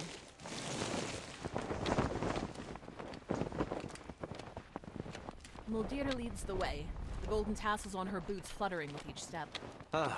Improvised speeches never really were my thing. Negotiations have failed. Guard! A throwing knife slices through the restraints. The guard's freed hands immediately find a pistol, concealed by an optical arcane skill. Watch your step! Gunfire cuts through the swirling snow. She's a tricky one.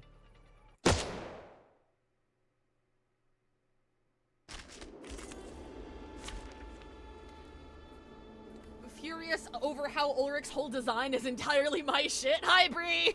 You got Nautica? I did not get Nautica yet. I'm actively pulling for her. I'm on my guaranteed, and I'll be able to grab her before her banner's gone.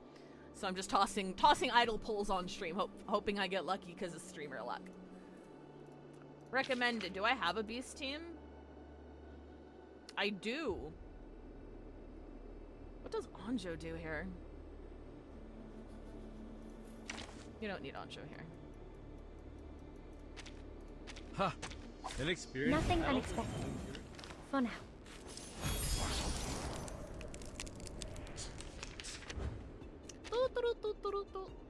I remember her being tricky to deal with in Reverie. Hopefully she doesn't have the same gimmick here. No, this is a story mission. Sure, I will be fine. Oh wait, it's not a 4-person one. Oh, that's fine. A brave decision. A sharp blade. The show's on, hounds. Ah! My turn. Time waits for no one, even for a great feat. I have 2 blood type teams. One is Nautica, one is Eternity as main DPS. Hell yeah. Lieutenant, sorry we're late. Actually, you're here just in time. There are more of them? Boss, I'm really not cut out for this.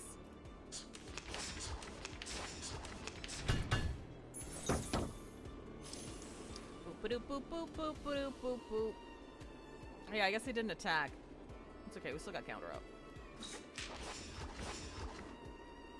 Wait for... At your command. Hoo!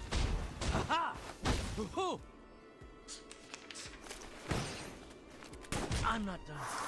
Shit, we lost our we lost our Time counter. to heat up the forge. It's fine, everything's fine. A brave with a sharp blade. Pansy. Ah! Muldir is this force severely weaker than the one you find in Anjo chapter Am I Reveries. Oh, that's good. Oh, got our ass kicked too badly then. Can you, like, attack? Oh my god! I picked the worst possible time to bring Jay, I guess. At your command. Plan A. All right. Deep breath in. Ha ha! Hoo! Hoo hoo! When do I get my This is Centurion not bad buff? for a stretch. Actually, I take that back. I've been farming Euphorias for weeks. Maybe just stop for a bit, actually. The captives trudge onward, leaving uneven footprints in the snow. Ahead, Muldir marches with her head held high. With her head high, gaze fixed forward. I can't fucking read today. Boss, the situation's critical. Do I have your permission to use? Imagine having Jay but know Isolde and Babel. Couldn't be you. Couldn't be me. I mistook it for a 4-person fight. That's my bad. I love Babel. I built Babel before it was cool! So close to death, yet you're still in the mood for chit-chat. The guard flicks the intercom on her chest. This emergency intercom has a direct line to our commander-in-chief. If I press this button, our mission will fail. But it'll also send our coordinates to him. Oh, same, Commander. Same. I wish they would, like, bring her VA back and re-record her lines. Because she's like a 1.0 character and her, like, mic quality wasn't very good. I love her actress, but her mic quality wasn't great. Like, I wish they'd record her lines because I really love her character. And we both know what'll happen after that. Muldir shows no traces of concern. She doesn't even turn back. What are you waiting for then? Press it. We're ready. Yeah, flashbang! Leading the way, Muldir pushes open the doors to the research station. Faint moans echo behind the door. What the fuck happened to these mouthwashing? Sorry. Sergeant White Gloves. Sergeant Friedman. Please, wait outside. With new skins, there's new voice lines. Yes, give her new skin! I would like to have a private conversation with our guests. Makeshift clinic, squad outpost. With the click of an age switch, dim lights flicker one by one. Light, dim and flickering as it is, dispels the darkness, revealing the sources of moans one by one. This is... The research station has been converted into a field hospital. Frail patients lie sprawled out on each cot. The aftermath of Manus Vindicte's actions. Muldir's face is half shrouded under the dim lights. They have slaughtered researchers from stations across Antarctica. Most died immediately, while others were taken to their base. They didn't tell us why. These are the people we found who are still breathing. Are they all humans? His indignation is clear enough. For the most part. There are some of our kind, too. She approaches a cot and gently tucks the patient's hand back under the warm blankets. When we first arrived in Antarctica, we were hit by a blizzard near Manus Vindicte's base. We lost some of our men in it. By the time we found them, they had all suffered serious mental breakdowns. Father promised us a shelter. Your father's a piece of shit. But now, everyone in Andrea's team has donned the mask and become a mad follower of the Manus. I know how it feels to lose your comrades. Some untold story lingers, but the guard chooses silence. After inspecting each patient, Muldir halts at a square desk, her silhouette gilded in the lamp's amber glow. All right, I'm putting all my cards on the table. The current situation isn't good for either of us. Hey, Deja! We need to trade information if we want to stay in the game. I'm hyped for next patch. Skins, they look even better than this patch. The skin, Commander, I was telling everybody earlier, their skin game has been getting better every single patch. It's been crazy. It's been crazy. I'm usually like a dolphin, like low spender. Like, it's been hard, bro. I want every fucking skin. Insane. Turn away. Cover your nose. Better not look at this scene unless you're mentally prepared. What a mess. Surely the work of amateurs. Let me see it. Well, as you can see, there was more than one person here. How many is anybody's guess. Anyone with a sense of justice wouldn't let this happen. I'm just a soldier, a brainless follower of orders. I have no grounds to make judgments on morality. But loyalty, that I do know about. Anyone could pledge their allegiance to an undefeated commander. It's a no-brainer for most soldiers. But give that commander a few heavy losses, a couple of misjudgments, and that loyalty becomes a whole lot harder to give. So if you really want to prove how loyal you are, you should follow a stupid commander. The stupider the better. Just be sure you know what you're getting yourself into. That lieutenant, though, she's a sure way off from being a loyal subordinate. She must have been sick to the stomach when all this went down. Just a kid. I really do like how... Because we've had a lot of these little interludes before. I like how much shorter they're getting. It's just, there's a lot more brevity exercised when it comes to these, and it's like, I first noticed it with the last chapter. It makes it a lot more impactful when they're not sitting there rambling a whole lot. I feel like these were a lot too long, like much too long in the earlier chapters, but they've been getting shorter and more to the point. And I really like, this is probably my favorite, one of my favorite ones so far.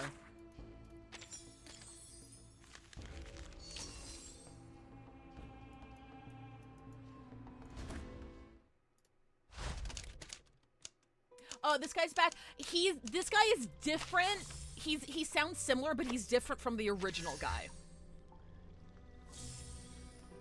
The original guy was more like a detective sort of type. This guy is a soldier that was introduced 2 chapters ago, I want to say. It is ad break time. If you're new here and you don't want ad breaks work, it's just to disable pre-rolls. We're not going to continue anything story-wise until you come back, so we'll see you in 3.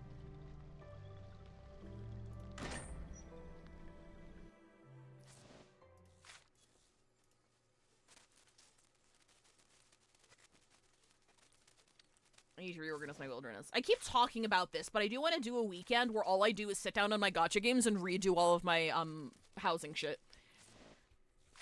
I don't want to redo my Genshin ones, but I do want to like spruce it up a little bit. My wilderness has been a mess ever since New Babel shit came in. I'm like, I don't want to rearrange everything, and then I just got lazy. So my wilderness doesn't look very good.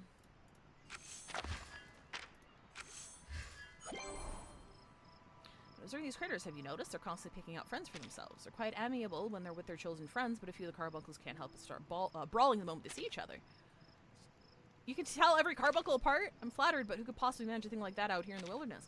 I managed to recognize a handful from tracing their paths and studying which companions they choose. Reminds me of how I learned about the stars as a child. You need to start off with the ones that stand out the most, and soon the whole constellation begins to take shape.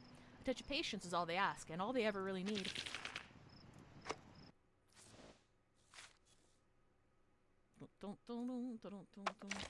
Carbuncle, Meowdamos mentioned, true! Am I missing anybody here? I don't think I'm missing anybody here. Oh wait, we do have a couple. Come on in, friend. Doors always open. I just think it funny that the whole Brazilian Portuguese community considers him a gringo. So anytime I see him, I just think of gringo. Salutes you. Apparently that arc wasn't handled very well culturally. I'm like, oh man, I had a good time. I didn't realize it was so bad.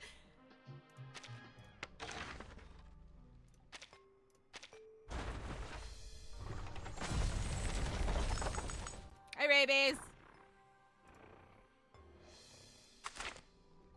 Oh, so much. So cute.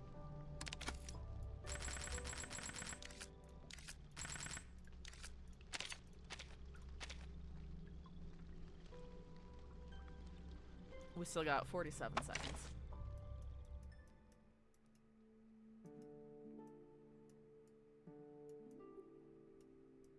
Do people want Simulvise, maybe? Maybe they don't want losing. They don't want Simulvise. I'm gonna put Simulvise in here. That would be more helpful. The letter page is still fucking used everywhere, right? Right? Same with Fatutu.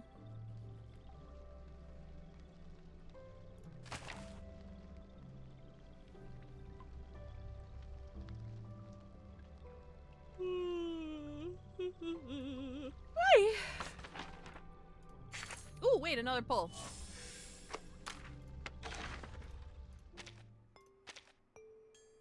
Oh wait, no, wait. Oh yeah, it's 180 here. Never mind. Welcome back, everybody. Pioneers being so liked in reverse but so hated in HSR because he's voicing Lygus and everyone hates that guy. Look. I fucking love Lygus. I was ranting about this in my streaming server earlier, where like, I wish he wasn't just flanderized into like the evil guy who just needs to shut up because he yaps too much. I fucking love Lygus. He is so good. And I'm like, seeing at least my little bubble of community reaction, I'm like, this is why they dumb things down so much in these games, because you motherfuckers have no attention span. You have no attention span at all, and I hope they don't cater to you, because I'm having a great time, and you all fucking suck. FM. I fucking hate it. I hate it so much, dude. Like, I'm not gonna say Emphorius is perfect. It is far from perfect. It does have some pacing issues. There's also a lot of issues with regards to them trying to give so many characters love and attention that a lot of them just end up feeling a little bit undercooked or like shoehorned in at the last minute. So there's valid criticisms we have about Emphorius. I don't think Lygus is one of them. I'm gonna be straight up. I think Lygus is fucking fantastic. I don't think he talks too much at all. I think he's a very philosophical character. And like, holy shit, if you think these people who think Lygus yaps too much would not last, they would not last a fucking day playing Arc Knights or even Reverse Knights 99. They wouldn't last a day.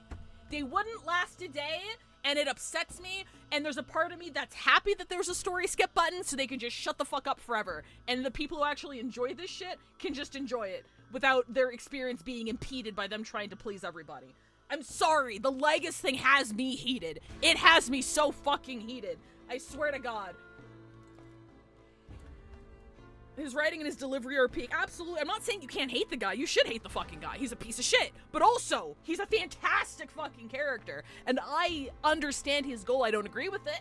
And I don't agree with his method of execution by any means. But I get it. Especially because he's a spoiler. And their method of thought is just on a different level from everybody else. I'm talking about her. I'm talking about Thurda. I'm talking about Dr. Primitive. I'm talking about Ron May. They don't think the way that we do. So, like, their rationale, they see their very big picture. Their morality is on a completely different scale from ours. They do not give a shit. And I think he's a fantastic character, and I fucking love Lygus. And I actually knew his VA from Pioneer. Because I thought Lygus was somebody else, so I looked up his VA, and I was like, wait a minute, that's fucking Pioneer! Holy shit! So he's always Pioneer to me. For those who don't know. Blythe, Melon, I think his last name is. I remember his first name's Blythe. He voices a character called Pioneer. He voices him. What are you looking for? I might be able to help. He's a cutie. He's a cutie pie. If I had a nickel for every gacha game character who's an animated inanimate object that Blythe has voiced, I would have 2 nickels. If I had a nickel for every non-verbal fantasy space woman that hang on, I'm trying to find her. Where is she? Where the fuck is Voyager? I'm fucking blind. Where is she? Where's Voyager? Hang on. No, I fucking missed her again.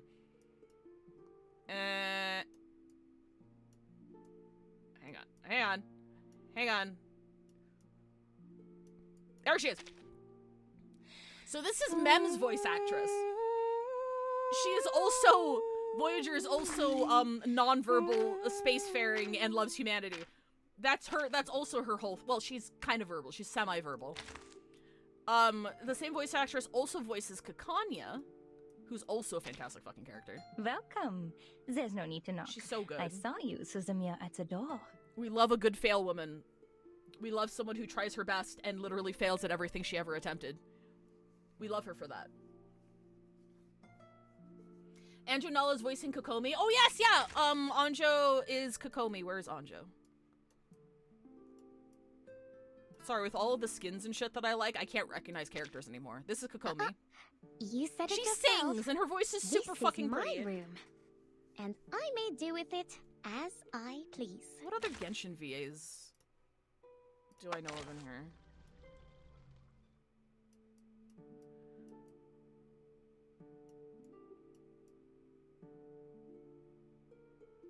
That's not Kakanya, that's Windsong, the girl. I feel like Windsong has had more W's than Kakanya, though. Like, name one thing Kakanya was successful in doing. There's no need to knock. I saw you, Suzumiya, at the door. She couldn't save her crazy girlfriend. She couldn't execute her therapy. She couldn't save her city. She couldn't execute the plan to save the civilians. Like, she did nothing. She gave us nothing. This poor fucking woman. True, she did hypnotize Isolde into joining us. That is true. I don't think she'd consider... Well, I guess she would consider that a win because she's alive. That's true. She's had one W. She's had one W. I love how silly his VA is with Finance VA, and his Finance VA messages him with tomatoes throwing emotes, and Legacy's VA just laughs and is like, thanks for the pizza sauce. Yeah, they're very chill. They're... The Amphorius, like the main Amphorius crew's social media game is very good. It's very good. They have good fandom manner. Because I can imagine they get a lot of shit. Oh, wait, hang on. Cat, where's Cat? Hang on, fucking, Cat plays Tuesday. Where's Tuesday? Where is she? Now, should I put the playhouse near those books? No, that might just put folks on edge. How about the greenhouse? Misha, Honkai Star Rail. Choice. And, or next to those Nixie tubes. Fucking what's her face from Arknights? Fit the hallway. Fucking, not Victoria. Hello there. Virtuosa? Virtuosa from Arknights? Yeah, Virtuosa. Gather whoever was saved to create knots and saved Vienna. Who the fuck did she save in Vienna, Commander? Who did she save in Vienna? That's the tragic part. Who did she save in Vienna? Everyone is... She tried so hard. It's time to sit down my succulent Chinese takeout meal and a cold carbonated beverage. Nice. God, I could go for Chinese takeout right now.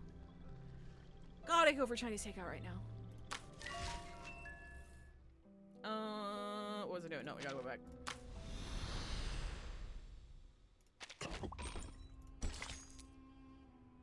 Call of the Wild. Instinct, faith, and a turn of fate. That's all it takes to succeed. I remember reading this book when I was younger. And at the time, I remember it being really boring. But I think it was like literature I just was not old enough to understand yet.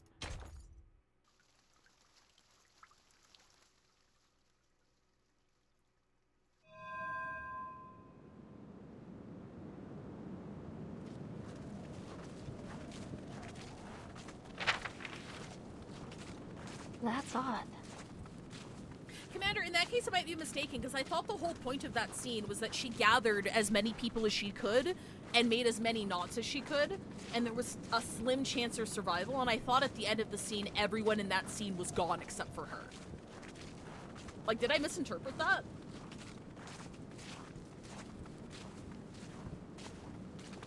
Like, I thought the entire point of that scene was that everyone was gone except for her.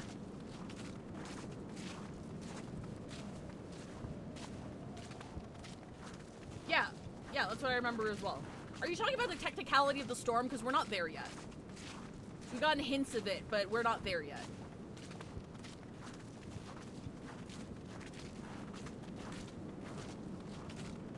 Yes, sure, they didn't die, but they're dead to her. Unless I'm misunderstanding something.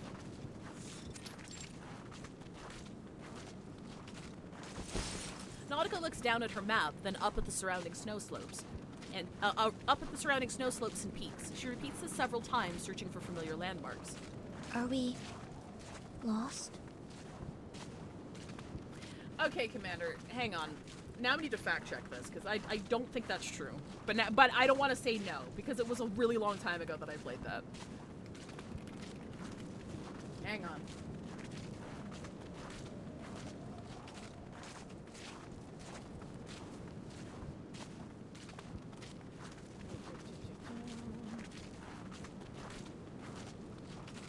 Yeah, no, she's the only one who survived. Yeah, so the entire point of her arc, sorry, to take it a bit more seriously for a moment. The entire point of her arc is that she is an idealist. And it's not so much the fact that everybody, it's not like, I was memeing. It's not so much the fact that she's a failure and everyone died and all of her actions turned out to be nothing. It's more the fact that they were able, that the people that she gathered were able to spend the final moments around her believing in, with hope. And that's what her point in the narrative was. It was to provide hope for other people. So, like, whether or not they actually survived, which they didn't, wasn't the point of that. It was the point that she was able to give them a more peaceful death and allowing them to hope for something bigger than themselves. Because her entire character arc was about better psychiatric practices, a better tomorrow, like a better society. That was her driving force. And she was that beacon for the people around her by being able to create those knots and give them the slightest hope. Like, I don't think she told them that there was a slight chance that they would survive. I don't remember that part specifically, but I remember mechanically that having that knot gave them a very, very tiny chance of surviving. Like, a tiny fucking minuscule chance of surviving that was not zero. And that's where her W came from. The fact that she was still able to be that idealist beacon of light, giving people hope in their very final moments. Then the tragedy of her being the only one to survive that.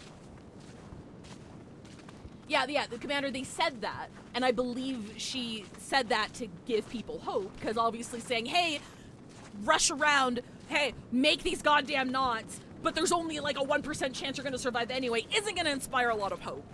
So she spent her last because she didn't have to be there. She could have hopped in that helicopter with Isolde and fucked off, right? But she chose to stay, essentially knowing that there was a very large chance that she would sacrifice herself trying to save these people by giving them hope and saying, hey, you make these knots, you're gonna be okay, we're going to be okay. And that was the tragedy of that final scene, where the final CG is her alone with that device when she was going into the eye of the storm, especially with how, I don't know if hopeless is the word for it, but how heartbroken she was after what she had to do to Isolde to save her.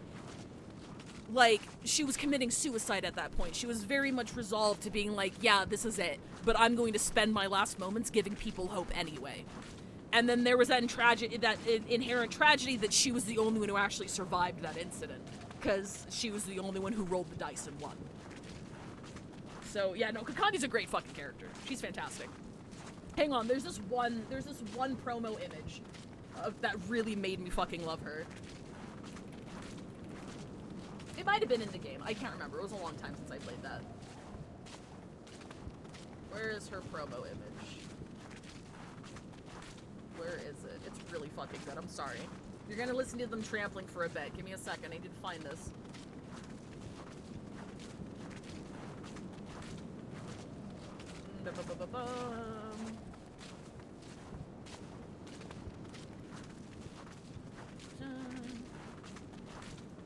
Is it in the gallery, maybe?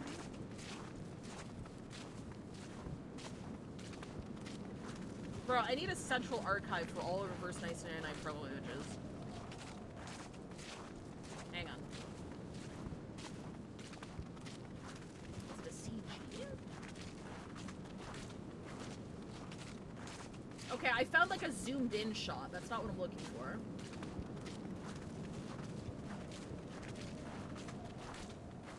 Oh, it's her trailer.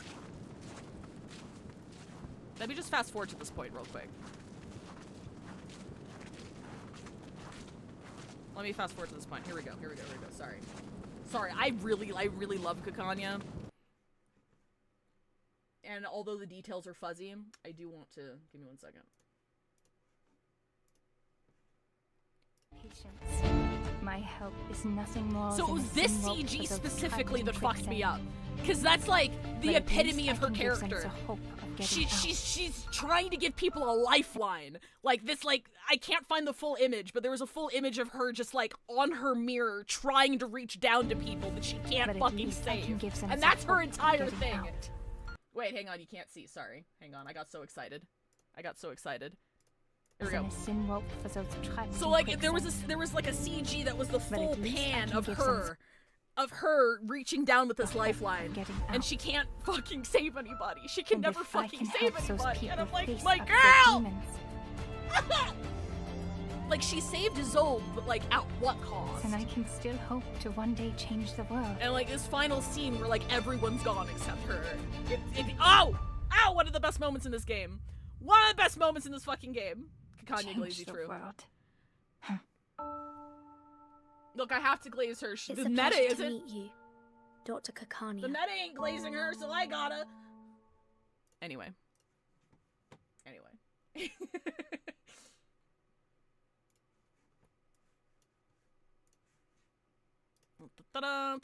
Alright, we're walking. Ground punch dot gif, true! My team reached the outer perimeter of the ruins twice. The entrance should be right around here. She rubs her gloved hands together, the fabric rustling softly. Sorry, Merton. The terrain here is nothing like I remember.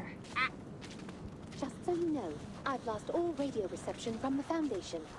Thanks, Ms. Radio. No signal, no landmarks, no bitches. No working compass. Sorry. And the terrain doesn't match what's on the map. I have no idea what's going on. I'm just happy to be here. Honestly, Dario, I appreciate you being here. Like, I appreciate everybody being here. I know Reverse 1999 is not like a super popular game, and I'm not like a capital C content creator for it. So, you know, I don't have a lot of reason to be followed or anything, but I appreciate everybody here who enjoys these stories with me, because that's what I'm here for. I'm here to fucking enjoy the story. The story's great. Characters are great. We're having a good time. If you have any general questions, I'll try to answer them for you. I can't follow Commander's lead and give you a 9.5 hour incredible thorough breakdown over everything, but if you are confused over some concepts, let me know. Oftentimes I don't remember myself, and then I ask, hey chat, I don't fucking remember that. Can you tell me? There's a lot of story. I don't remember everything. What should we do now, Timekeeper? Love hanging out with Five Tail, enjoying stories. Yay! The greatest gift that I can be given as somebody who yaps about things they like is having people listening while I yap about things I like. So thank you for being here. Oh, thank you, Red. I appreciate that. Do you think Isolde would be pissed at Kakania for hypnotizing her and letting her survive? I don't. That's an interesting question. I don't think so. I think deep down, Isolde knows. I think she knows. But she loves her so much, she's willing to accept her decision for whatever she believes is best for her. And, I mean, objectively, that was the best thing that she could have done for her at the time. That was within her power. So I think Isolde is just okay letting go, rather than suffer the consequences of alternative outcomes. And I think that's why I like the tragedy of Kakania and Isolde so much. I think it works really well. It might sound mean, I don't want to see a conclusion to them. I think where they left, like, I'd like to see Kakania develop a bit more as a character, like, past everything that happened, but I think they're in a really good, tragic, doomed Yuri place. It's kind of like Joker and Akechi, right? Like, them having a happy ending retroactively ruins it for me. They're not meant for a happy ending. They're not meant to be happy. Like, I don't want to see them domestic and fluffy and married. I don't want that. I think what makes them good is the tragedy of how they ended. I don't see that for everything. Like, fucking, Finon and Mighty, for example. They need their fucking happy ending. They've suffered enough. Like, fucking please. Let's power of friendship their asses into reality. I'm done. It's been fucking 8 months. I'm done, okay? Let them fucking be happy. It's finished. But, like, Kakania and Isolde, I think, are one of those ships that are like, that what makes them so fascinating is how tragic their circumstances are. And I would love to see development for Isolde, and I'd love to see development for Kakania, but I think they should remain parted ways. I don't think they should come back together again. And you're free to disagree with me on that, because I know a lot of people who are like, God, tragic lesbians, let them be happy in another life. I respect it. But I like them the way they are right now. You like to yap about Lygus so we get it? I'm Lygus. I need a Lygus reactive. That's what I need to get, because I yap all the fucking time. I will never forget the moment during when I was streaming during the Assassin's Creed collaboration. A first-time chatter came in and said, can you stop talking and just play the game? I banned their ass, but I'm like, I yap a lot. That's why you're here. I'm sorry. But I'm not sorry. If you wanted someone to just shut up and play the game, you'd be watching somebody else, okay? I can't help who I am. And thank you for being here. Let's find everybody to go to the library together. Yes! If they don't reunite in a library, I'm gonna fucking crash out. But if they reunite in a library, I might just fucking bawl on stream. I'm not gonna lie to you folks. In 6 weeks, the last patch of Amphorius is coming out.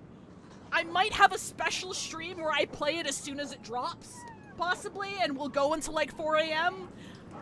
If you ever wanted to see me cry on stream, that's probably when it's gonna happen. This is like a year's worth of build-up. It's either gonna land really well or I'm gonna crash out over how shitty it is. It's gonna be one or the other. It'll be a great time. Even Lycus doesn't yap as much. Look!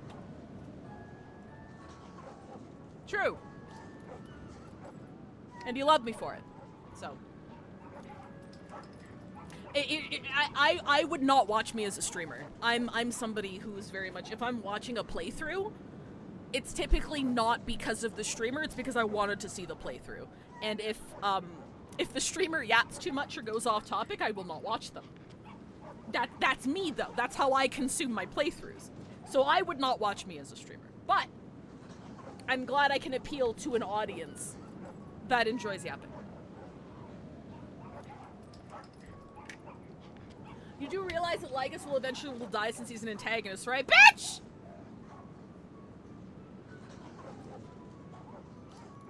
I'm an Arknights player! I'm a reverse 1990. Do you think I care about characters dying?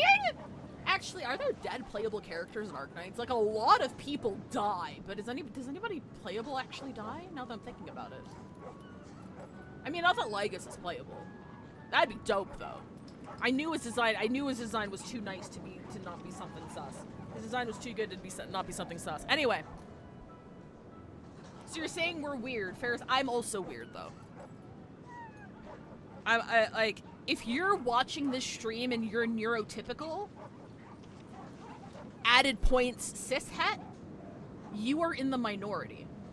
And I am proud to have you here, but we are all mentally unwell. This is the audience you've embroiled yourself in. To be fair, you're talking about these games got me to play them. That makes me happy. That makes me happy.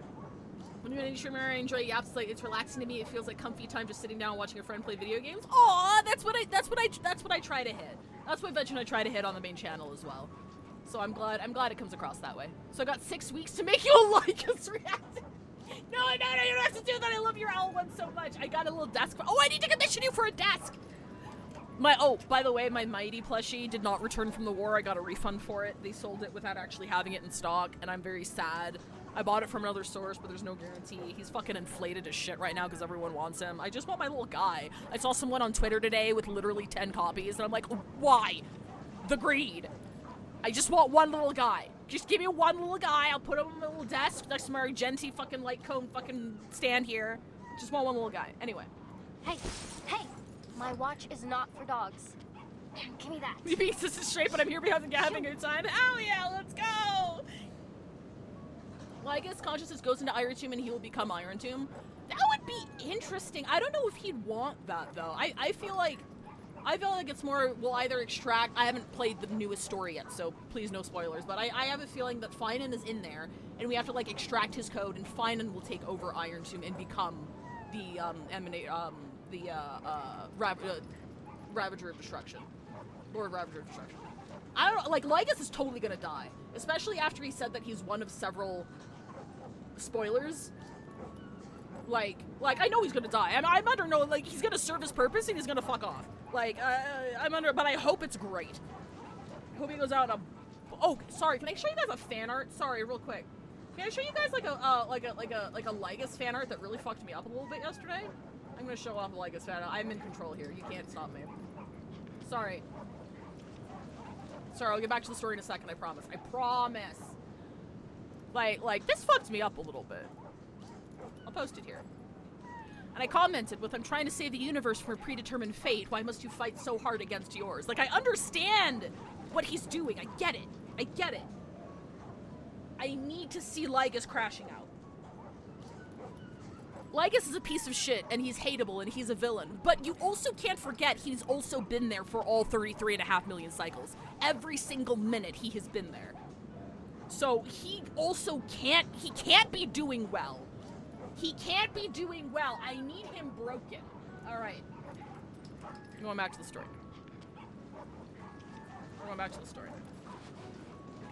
Nautica wipes the drool off her antique watch before storing it safely in her pack. The dogs play in an Ouroboros-like circle, happy whimpers filling the air. I'm glad we didn't kill the dogs. I have an idea. In fact, the answer's right in front of us.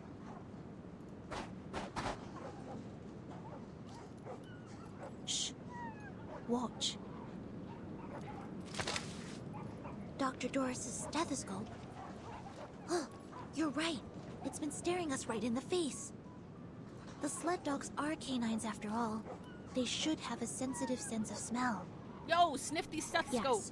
If we give them a moment to smell the stethoscope, they may be able to track down the scent left on it. Let's hope it works.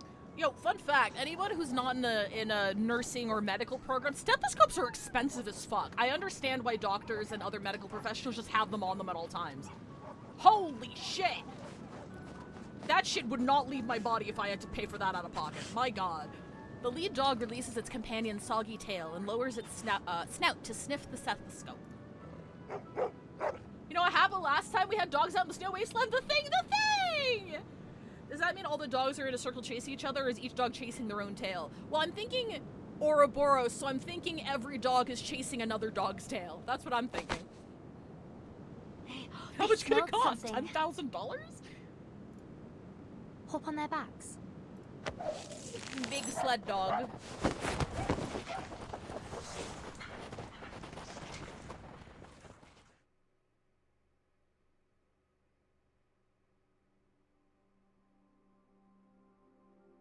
The daylight that shines on this hinterland stretches into eternity.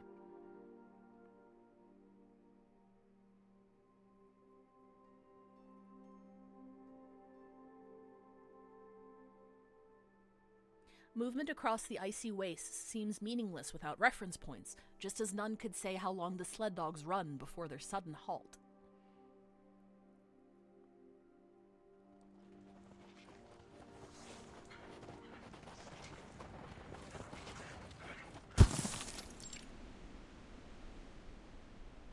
You made it. This is where my team went before. Yeah, you didn't think stethoscopes would cost that much, right? She pulls the harness, and the sled dogs obey in a steady and contented stop. The guide appears. Fuck off, Matsu! From human sight. If the devoted journey, let their songs unite. Matsu, not fucking now! Me with the brainworms take over. Right. The mother spirit was right. Oh, it was the right decision to join you. Oh, the fucking brainworms take over and you're trying to focus on math. The companions pat the dogs as they dismount. Where are we? A labyrinth in a valley? Relay believed that these were the only outskirts of the site. She said that if we pass through the valley, we might even find the real ruins of a temple, or a city even. Hang on a second, hang on. I've got an idea for a bit.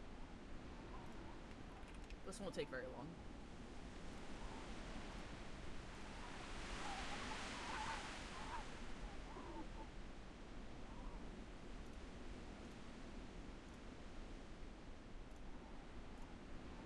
Okay.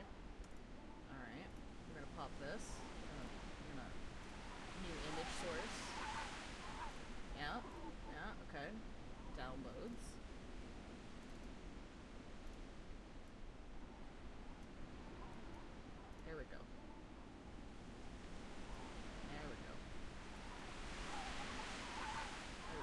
have that on toggle real quick. Look at this stone wall. There are excavation marks on it. We ran into an abnormal whiteout last time. It was too dense. We couldn't make out any details. POV Aleph. She sprints to the nearest rock face, crouches, strips off a glove, and presses her warm palm against the frozen stone. I've never seen this kind of rock before. Is it some kind of fossil? It's Toliitic basalt. It forms at mid-ocean ridges, down at the bottom of the sea. Look at the geometric pores and the golden mineral veins. If Friede were here, she'd call it a miracle. A once in a 425 million year occurrence. We get it. You miss your girlfriend who sacrificed herself and gave you her last chocolate bar. I'm so sorry. Friede. She would have been so excited to see this. I'm so sorry. Even if it is only the size of my palm. That's why she joined the expedition. Head bowed, she warms the rock before slipping it into her pocket, as if cradling some cherished life form. What? After a faint tremor, the arcane fluctuation dissolves into flying snow pellets. Instinct carries her 2 steps forward before freezing.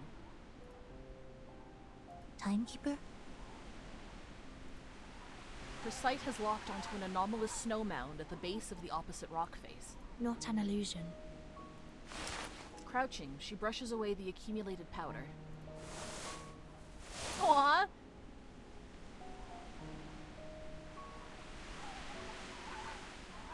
A portable vintage typewriter. I read about this typewriter in the file. Miss Whiterum and Nala also mentioned it. Yup, that's her typewriter. The doctor's typewriter, the one that they're searching for, hasn't been confirmed as Verton's mom yet, but it's pretty clearly Verton's mom. In this era, it typed terse medical records for the drowning girl, recorded Sao Paulo's raucous nights, and bore witness to Ushuaia's poetry society. That's right. This is Dr. Doris's typewriter. Another one of her belongings. Is it too coincidental to be mere chance? Yeah, no, this could just be somebody else's vintage typewriter in fucking Antarctica. What's this all over it? Scale powder? I wonder if it was protecting her psyche somehow, and now without it, she's susceptible to Manus Vindictae influence. Because she doesn't seem like a very powerful arcanist in her own right. Aww. Blood. It's dry. Forget-Me-Not also has such a typewriter? Wait, really? I didn't know that. Penguin seals are the fallen at the research station. The bloodstains could belong to anyone, including Dr. Doris. Whether these were left intentionally or not, this proves that we're heading in the right direction. So much blood. She may be injured. We need to find her as soon as possible. Everyone crowds around, including Ms. Radio, who had been lying on one of the dogs. Barren mountains flank them on both sides, a stone labyrinth of basalt standing sentinel at the pass, its end shrouded in mist.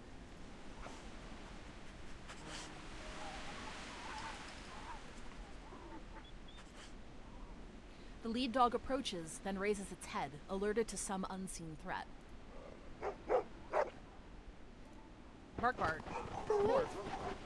Where are you taking me? No, Ms. Radio! Put her back in the suitcase!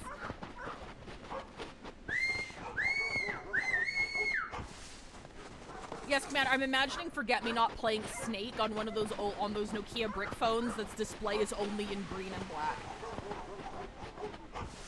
That's what I used to do. Their paws churn the soft snow, drowning out the whistle commands meant for the loyal friends.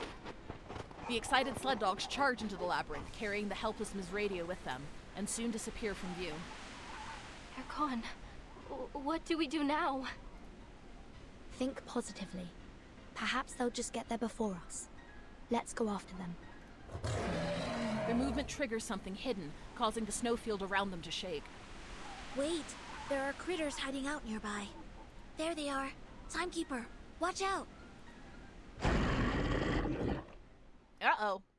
We've awakened something in the deep!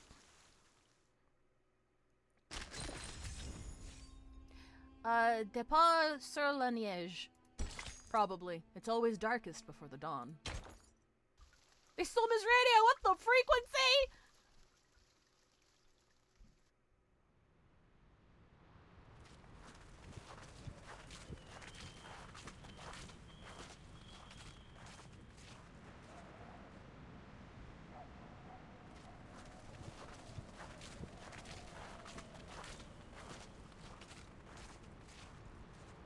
I really like the ambient noises in this chapter.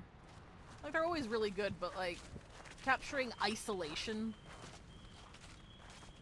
and a barren snowfield. You've done a really good job so far. Guys? Guys, I don't think we're in Kansas anymore. Exhausted, Nautica finally breaks the silence of their long trek. The chief assistant waves her glass fetter, inscribing a tiny 6 beside them. To its left are the 5 preceding numerals in solemn sequence. Yes, Nautica. We noticed it too. This is the 6th time we've passed this stone wall.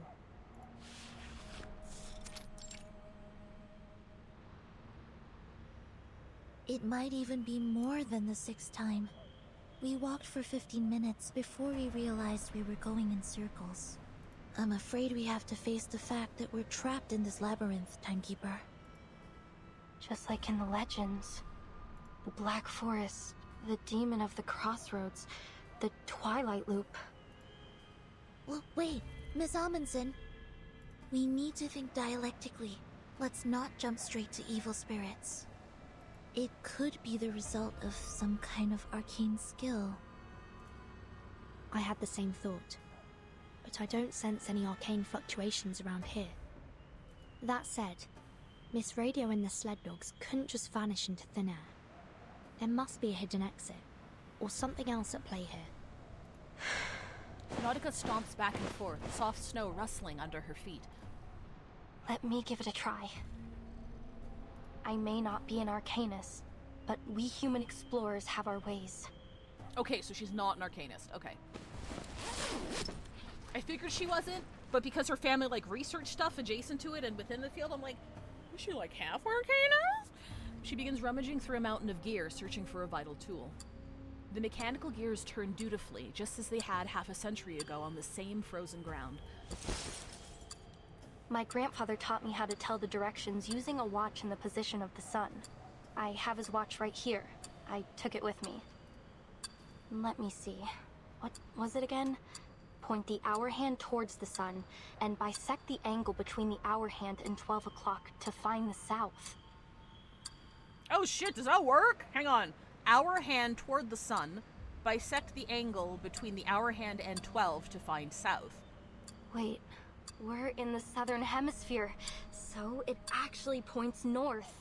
In her kit, she doesn't have an alt in her human non-Insight 2 version. Oh, cool. Thankfully, we aren't in the polar night yet. We still have the sun in the sky. I thought that was already unreliable because it hasn't moved in the entire time. Her excitement soon falls into silence. Nautica shakes her head and curls up, giving the appearance of a startled armadillo.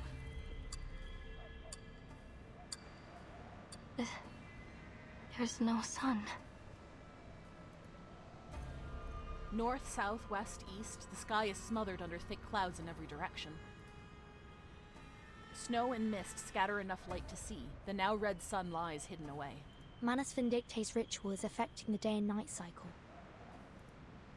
Don't worry, Miss Amundsen. There must be another way. Oh yes, 5 point. I think Mod Fox. I'm sorry. I'm now realizing I forgot to read Mod Fox's comment that Roald Amundsen is a real person. 5 point says the first person to go to the North and South Pole, and the first to successfully transit the Northwest Passage. Cool. Timekeeper, I suggest we try to exit this area first. Agreed. We can't afford to risk any more time in here.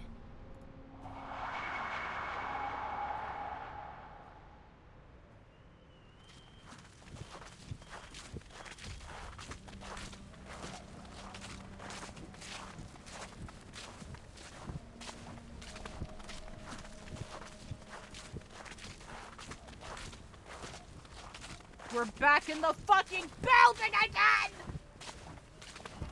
Oh yes, Mod Fox, you're right. On a blimp! On a blimp!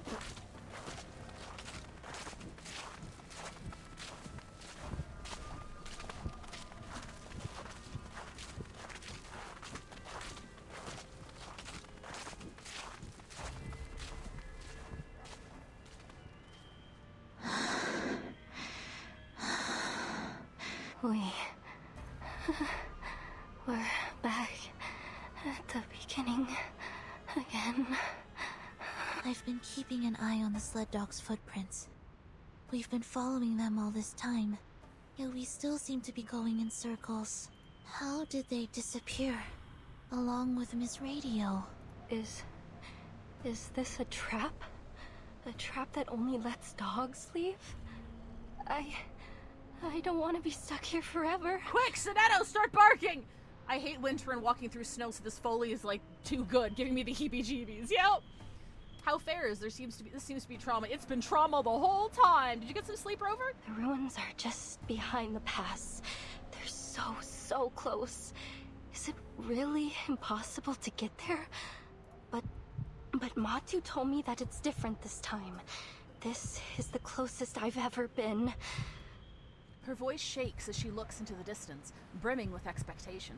Across this land, the Mother's light is sown, and through all things, her spirit clearly shone. This is what I came for.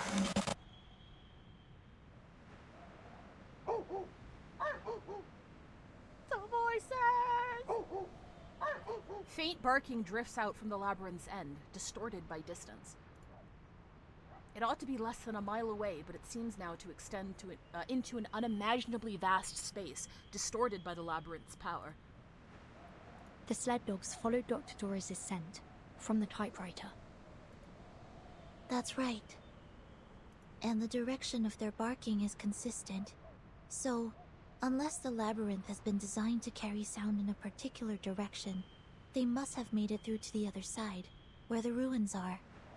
Which means Dr. Doris must have made it through the labyrinth, too.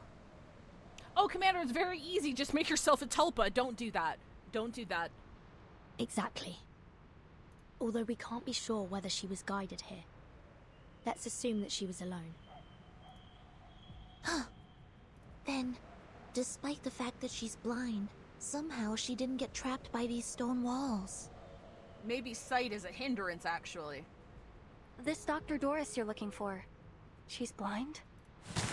Nautica gasps in surprise, lifting her head from the snow. Yes. She always covers her eyes with a patch or bandage. A look of intense focus settles on Nautica's face. Through Giant Mother's bones, the path is laid. In bloody pain, eternal life is made. The blind seer walks, and we her path do take. For all will shift in the Evernight's wake. Evernight mentioned? Sorry. Are those proverbs from the legend of the Mother Spirit? Yes, they are.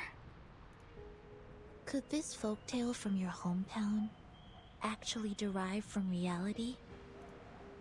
Even in my hometown, many people think this proverb is an expression of the people's want for spring after the long polar night.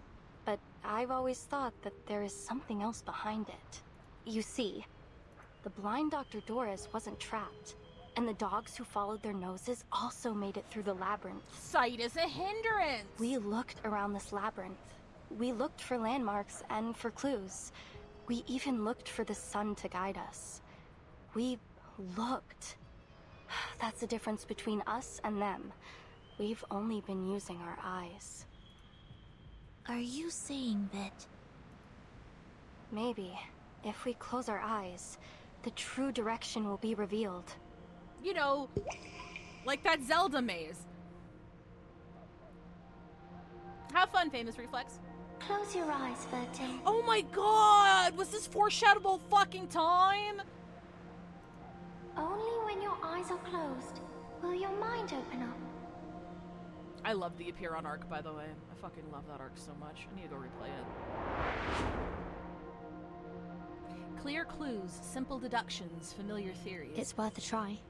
We don't have any other ideas at the moment. It's her! Number! We trust you. One of my own.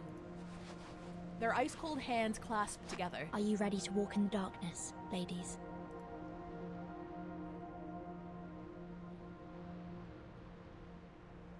She closes her eyes.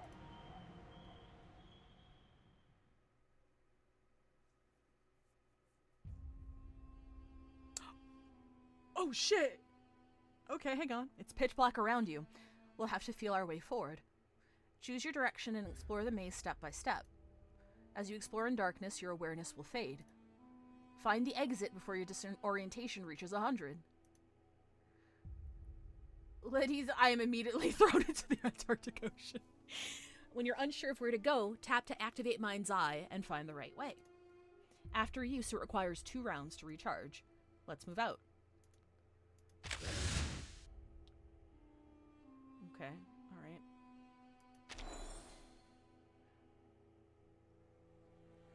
This way.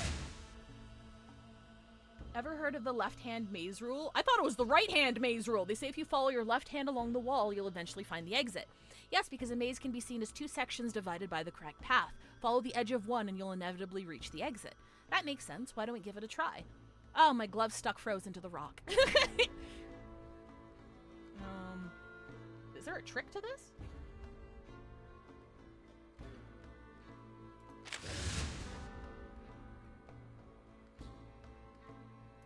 Okay, so you can't go up or down, just left or right.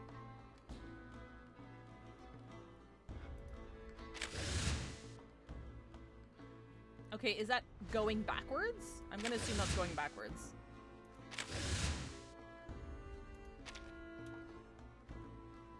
Several distant barks, but the direction is unknown. A path shaped by what I know and what I... Oh, I can't... Well, it's fucking gone now. Oh. There is nothing left to feel but cold stone and the frost-hardened earth. Oh, Vern, I've got an idea. What if we try climbing the rock face? It could find us the exit, but it's also risky. Actually, I'm quite experienced with hopping over walls. She is! Though I'm not sure snow-covered rocks are as easy to vault to school fences. Okay, so I think this maze is a lot more linear than I thought it was. I say, as they immediately add another direction. Hang on.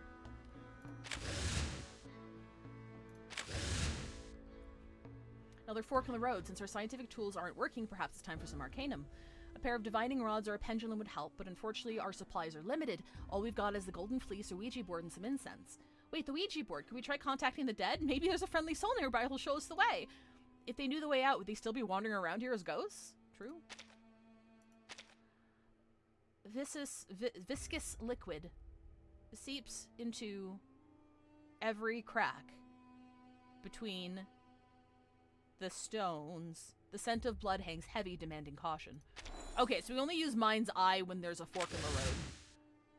Hopefully there's not like a fork in every road. There's been some uneven imprints here. It seems someone's been through this way. Timekeeper, want to open your eyes and take a look? Let me feel them first. A forked tubular protrusion with faint traces of arcane energy. Maybe it's an ancient fossil of some kind. Creatures with a similar shape have existed since the late Cambrian. No, Timekeeper, the imprint's over here. That's my hand! The wind blows here cold enough to pierce bone. We did it! It was idiot-proof, it's fine. Through the darkness, she follows old footprints along paths of melted and refrozen ice. The snow here feels different. It's harder than the last path we were on. I don't think we came this way when we were following the dog's footprints. Did we? You know it's bad when the Foundation jails have worms and creatures to torture you as a kid while the others have nothing. It's like, hey, this jail's pretty nice, actually. Stone walls. A path that can't be found with open eyes. I see it now. The designer of the labyrinth used these stone walls to create an optical illusion. We missed this entrance over and over again. Right. Even if the dogs hit into a wall, they could still follow the scent. Of course. The Mother Spirit is always right. I'm scared as to what this Mother Spirit is. It clearly it's implied to, like, be related to Arcana somehow. So I'm scared. I think I see her. What do you see, Vertin? No. No. It's gone.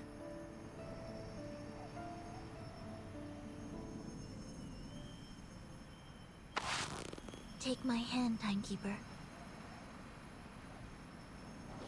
Darkness floods her vision, but the edge of the gloom still reveals a scattering of faint light. Through this flickering, directionless world, a golden melody pierces the silence. Miss Erd, what is the answer that you're searching for? Footsteps? Timekeeper? Miss Sinetto? Miss Amundsen? Is that you? Miss Radio! A familiar voice calls out. Oh, thank goodness you're here. You have no idea how many times these reckless dogs almost flung me off their backs. Miss Radio. Oh, Miss Radio. Great. Yeah, flashbang. We did it.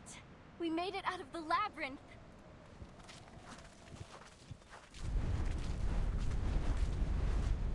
Snow and wind blur her sight. Where are we?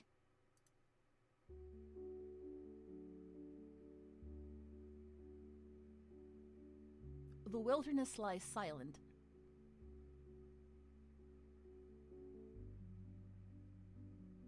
The cries of ancient creatures, streams bordered by tropical jungles, and the life they held, all that once flourished has since vanished in this barren land. Life's meaning emerges at the confluence of cosmic dust and time. When it comes to its silence and sounds, its texture and shape, it just follows the flow without compromise or resistance. Across the firmament, the rhythm has been struck.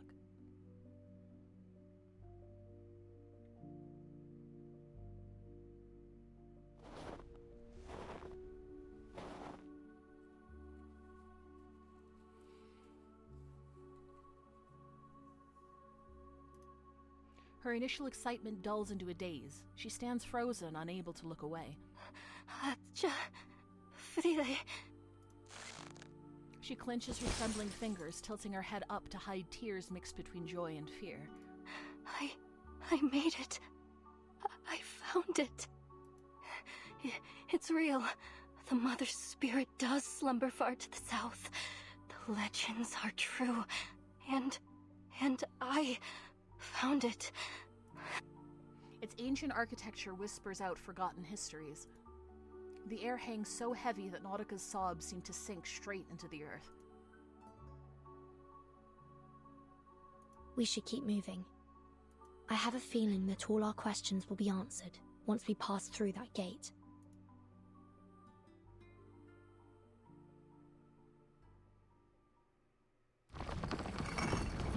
The unsetting sun's cold light bounces between the walls until the heavy doors swallow the last glimmer. A colossus frozen in the sky that gazes down upon all visitors.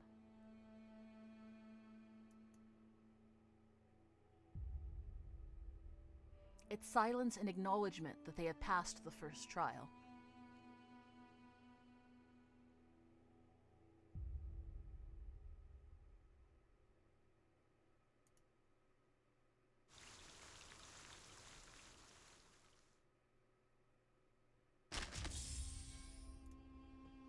Holy silver! Oh, wait, hang on.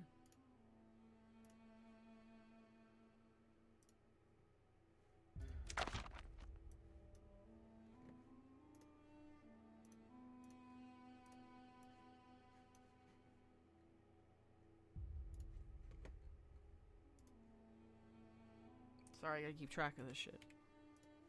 Farming's kind of a pain in the ass.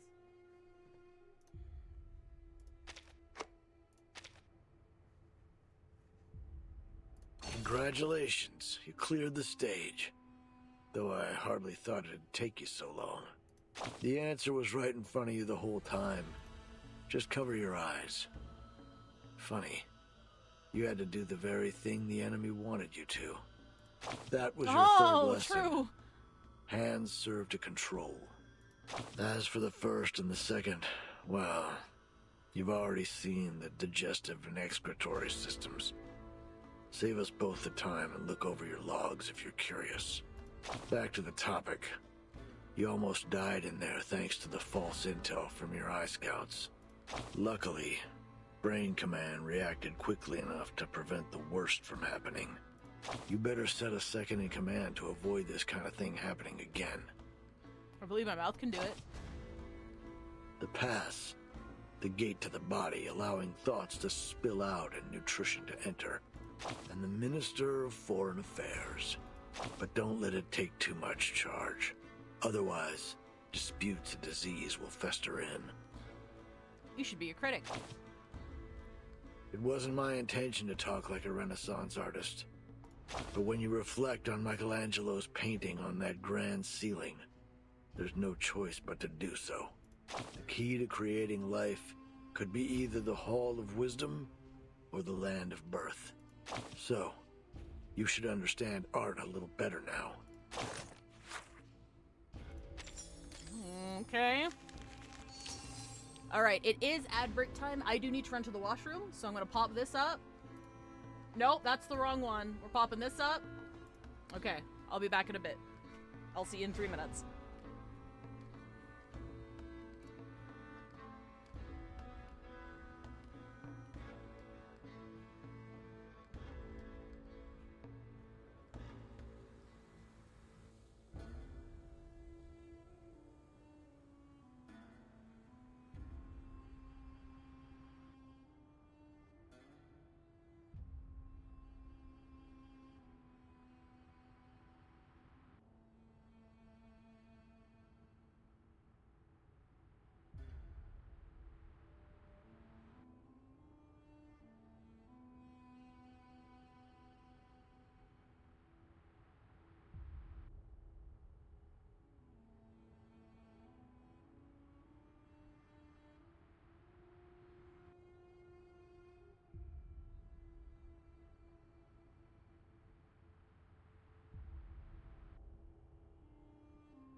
Okay, I'm back. Hello, hello. Sorry, I have to go take care of my cat. Alright. Just another Laplace experiment. I think we'll do like 1 or 2 more maybe. And at top of the hour, I think. And then we'll have enough to polish off tomorrow. Maybe do a little bit of the critter event if we start early, or end early. Just another Laplace experiment. All is prepared. We're but a single step from a successful experiment. I gotta turn that off. There we go.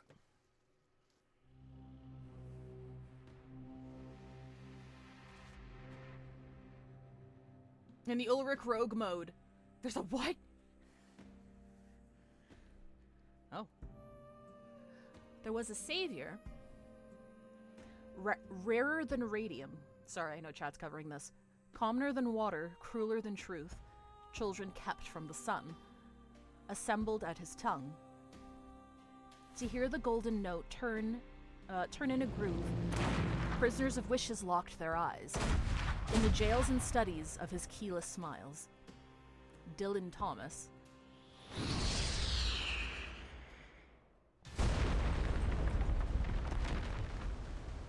The edge of the world resists change in its own way. Frozen soil, stagnant time, and roaring winds.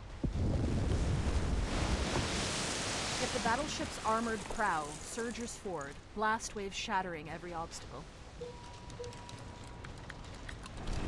Magnus's scream sinks beneath the sea, staining the thick ice crimson. Raiders out. No solar contact. Targets eliminated. We got them. Good work, everyone. But let's not start celebrating yet. The ice is getting thicker. We're entering an ice zone. Notify all bridge personnel to reduce speed. Engineer, what's the damage report? The Magnus hit our portside propeller. We're down to about 20% thrust on the steering, sir.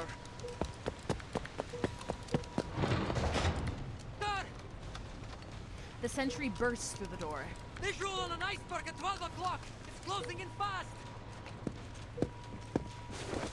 The captain leans into the high-powered telescope. A speeding iceberg? Really? What did I tell you about staring at the snow too long? It messes with your vision. The first mate takes the telescope next. Idiots! That's no iceberg! It's a fin! A massive one! Something's under the water! Oh shit! A Leviathan! Did just partner mention? A shiver runs down the captain's spine. Triglav, all systems engage.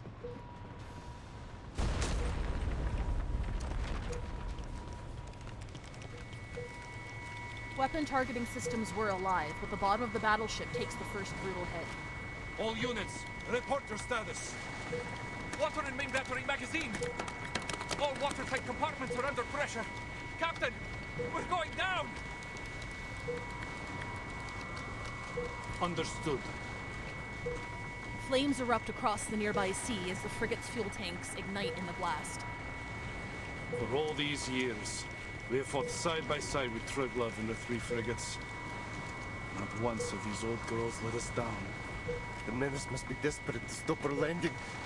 Sending a Leviathan after us of all things. The captain stares out at the colossal creature as it looms closer and closer. Its piercing shriek tears through the air as a prelude to another charge. Let them try. The Foundation will not be stopped at the Ross Sea. The captain presses the communicator on his chest. Triglav to operations. Initiating detonation of the onboard array.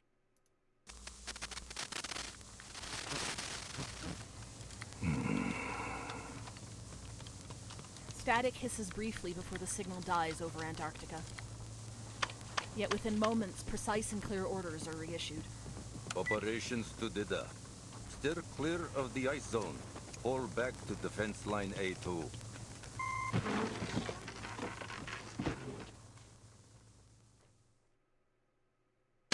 Shit. Makeshift clinic, squad outpost. You made your way here, through the Ross Sea. The front lines must have given you a grim taste of the war.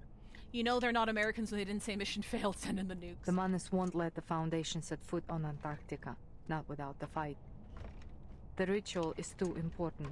They will stop at nothing to see it happen. So here's my offer. Reciprocity.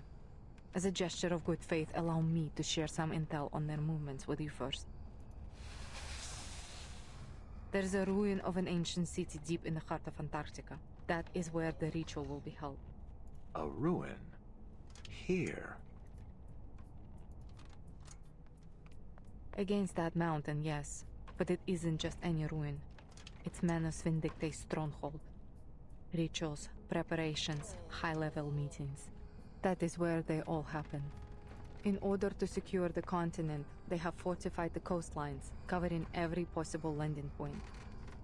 The Order of Enlightenment is stationed at King Edward VII Peninsula. The Apostles' Brotherhood controls Mary Birdland. And the former Xeno Sentinel unit has deployed its forces along King George V coast.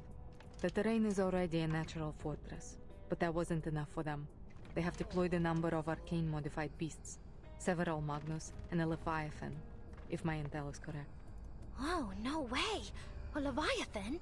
I heard you could sink Australia with one of those things. Muldir presses the communicator to her ear as battle reports crackle through.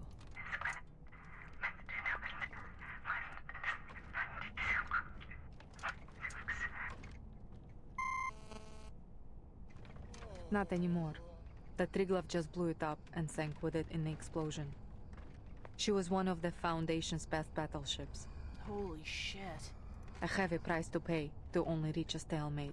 If I were you, I wouldn't count on support from the Foundation forces. They are already spread thin, just holding the front line. You need a plan to complete your mission without their help. And if you are as smart as you hope you are, you will see that this map is your best shot at reaching the city without getting caught in their territory. It all sounds too convenient, boss. We've got no clue what she's really up to.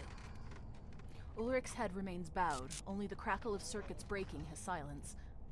Fair enough. Circuits breaking, I see what they did there. But know that the Admiral has ordered the coastline be sealed. I can't let you pass, at least not without a deal. Whatever your purpose is, you won't make it further without some assistance. Fine.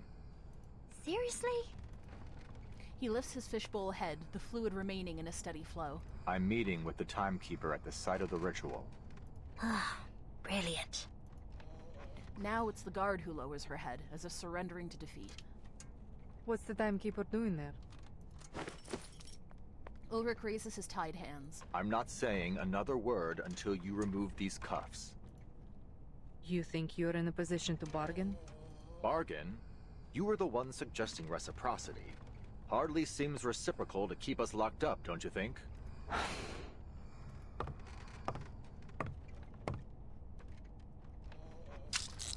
The key clicks into the handcuffs lock, the bolt turns, and then the now free captive flexes his wrists. We really are here because of a song. The record is the key to everything.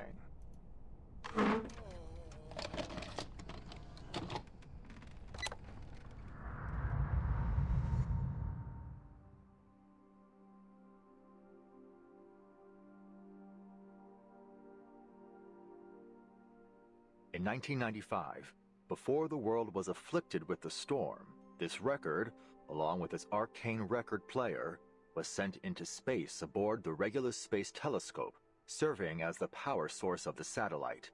For 12 years, it took pictures and transmitted them back to Earth. Oh, we're getting a crash course on what happened during that arc with Kipparina to keep everybody up to date. Then, in 2007, the satellite crashed near Aldeburgh, destroying everything but this record in the process. 2007. That would have been 1966, right after the Sixth Storm. Precisely. A rock music enthusiast from that era found the record and later brought it to Laplace. She is now a member of the Timekeeper Squad. The last image transmitted from the satellite was time-stamped April 16, 2007. Even after the storm sent everything back, the satellite's timeline kept moving forward. Are you saying that the satellite crossed the storm? How? We believe it's because of this record. It's the only material that has been proven to be immune to the storm. In our previous experiments, it reduced the severity of the storm syndrome afflicting one of our researchers and slowed its progression on me. Wait, what? But those results were from small-scale isolated tests. We've never tried it in a real storm. Since replicas of the record haven't demonstrated the same immunity as the original, we've developed an upgraded amplifier system for it. Now, when played on our upgraded player, this record can create an immunity zone with a 2.5-mile radius. But the immunity isn't permanent. We found that the element Regulus in the record is consumed every minute it plays. At best, we're looking at 12 minutes of protection with this original copy. If Manus Vindictae succeeds in triggering another storm with their ritual, this record may be our last line of defense. That's why I brought it here. And that's why I need to get it to the Timekeeper. Should the worst happen, at least we can minimize the damage. And I'll be able to see how it works during an actual storm. An invaluable boon to our research. Sounds like Laplace has made remarkable progress since the Equilibrium umbrella. I have to say, I'm impressed. So, there it is. All my cards on the table. What have you got for us?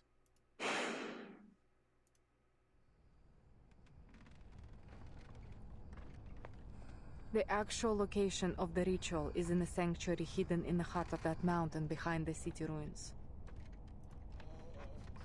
First a city, now a sanctuary. Boss, she's got to be messing with us. I am telling the truth. There is a tunnel in the city that leads into the mountain. Only the chosen are allowed through. And you can bet that the tunnel will be heavily guarded. Muldir turns aside, processing the information absorbed from Ulrich. 2.5 miles of immunity, you said? That's right. I'll need to know the size of the city and the length of the tunnel to figure out the best placement for the record. I have an idea. The mountain's interior is hollow. The sanctuary sits right in the heart of it. It used to be an active volcano, but it hasn't erupted for centuries. The elevation of the volcano is 11,616 feet. That's just under 2.2 miles. Ulrich exchanges a glance with the guard beside him. Boss, it's not exactly easy to tell what you're thinking, you know. Surely you're not taking her seriously, are you?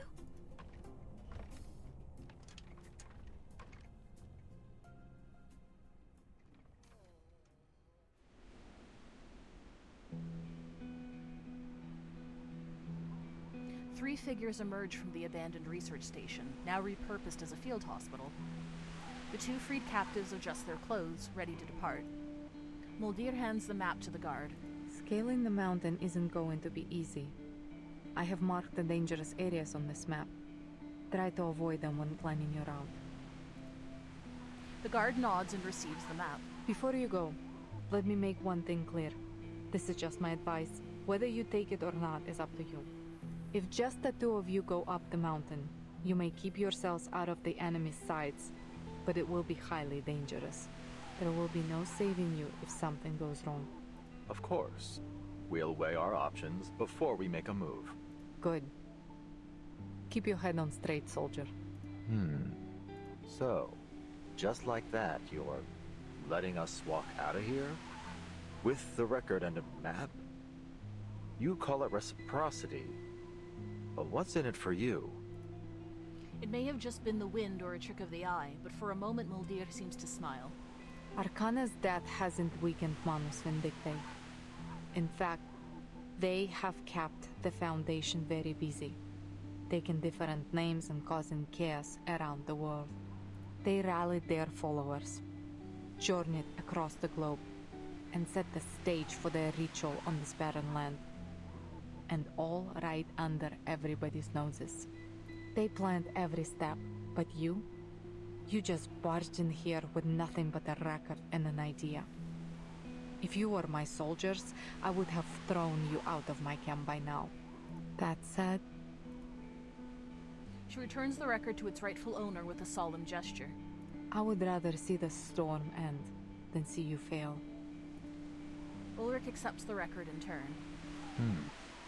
Well then, thank you for your help. After a final handshake, Ulrich turns toward the snowfield with his guard. A few steps later, he looks back. Why don't you come with us? Me?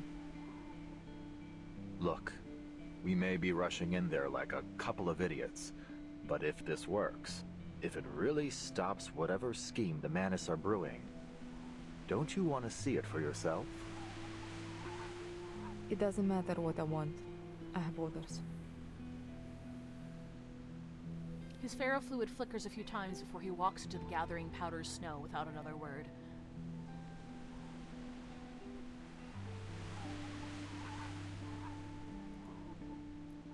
Muldir snaps a salute to Ulrich.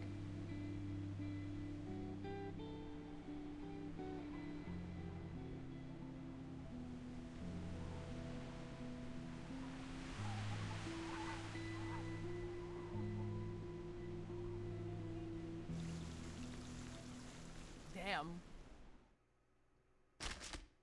Sorry, I was absorbed. Let me scroll up in chat for a second. Favorite ice cream flavor for some of the playable cast. I'll toss some out as we see them. I'm glad you streamed this 5 because it's neat, but I sure as hell ain't picking up more gotchas. That is fair. That is absolutely fair. Same. I'm glad it could be. I mean, like the whole tagline of the channel is I play gotcha so you don't have to. So that makes me happy. I'm happy the games that I stream here are games that I genuinely think are good games with interesting, captivating stories, and the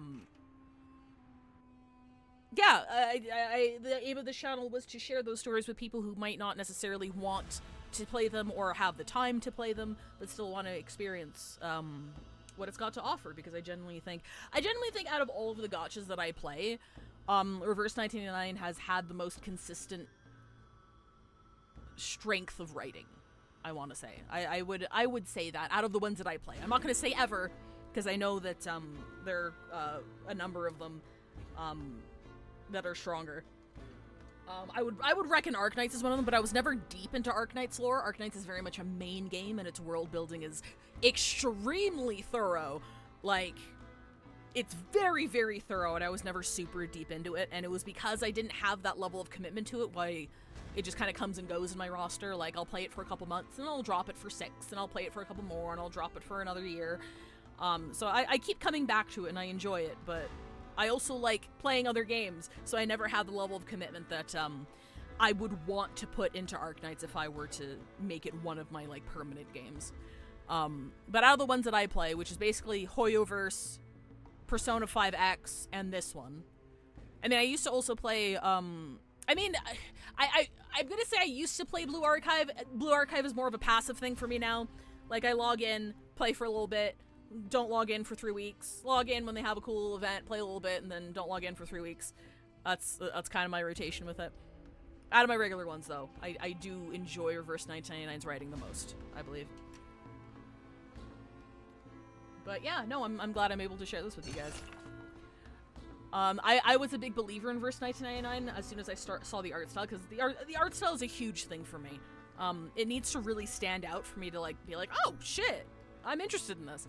And I was waiting for it to hit global, and I was a day one player, and I was watching the gacha revenue charts. I'm like, please survive. This game is so fucking unique. It's so unique. It's got so much cool shit going on. Like, please don't fucking die. And it's like it's been watching your child grow up. I'm like, you're doing so well now.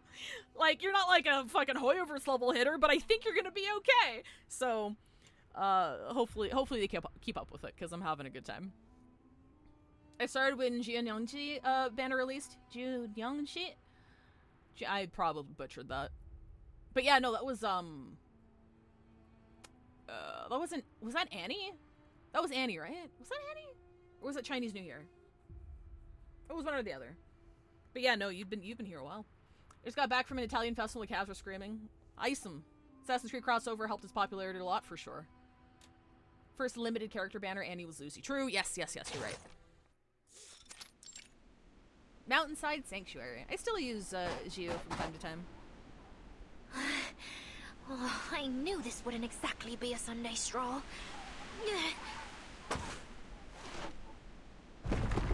The guard pushes another obstructing boulder aside with effort. She what? But I didn't think we'd literally be carving our own trail through the wilderness. She's strong. Boss, at this rate, the world would be an absolute bedlam by the time we reach the top. Hold on. Let me check the map the lieutenant gave me. Lieutenant Mordia. As grateful as I am that she set us free, which I absolutely am, I have to say, this isn't exactly the type of freedom I imagined. There's a rustling sound. Who's there? The guard fumbles for her gun, only to smash her elbow against the very boulder she just moved. Ouch! Several critter-like creatures burst forth from the snow. Why does that penguin have a purse? What?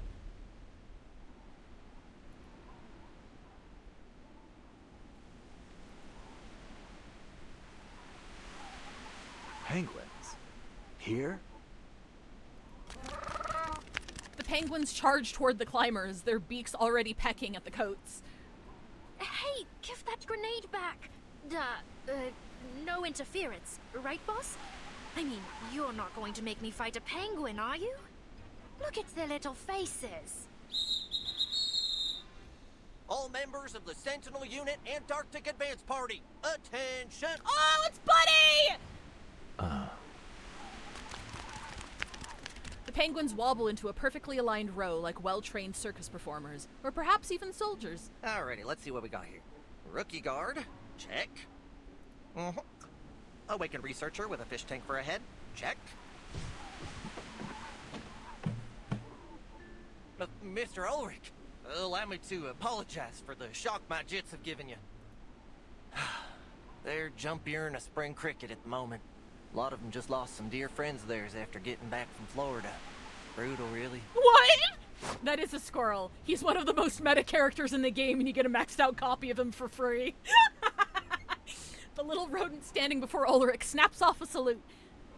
Penguins? In Florida? In a squirrel? In Antarctica? Oh yeah, squirrel's favorite. I don't know yet. I need to get a sense for him. What's the? I'm thinking what the guard's favorite ice cream would be. That's not boring. I feel like she'd like Neapolitan because, like, I think she just likes. She likes banana splits. She doesn't really care so much about the ice cream on top. She likes banana splits. That's what I'm Not getting just at. any squirrel. You're looking at a sergeant, Missy. Sergeant Buddy Fairchild, reporting for duty. Buddy! We've been waiting here on account of the lieutenant's order. I've been tasked with being your official Antarctic guide. And it's a good thing, too, because you sure ain't gonna find no one else to guide you around these parts. The lieutenant? You mean Mordia? Sure is shooting. Her message came in earlier today. Told me you're fixing to scale that there mountain. Gave me the job of getting you there.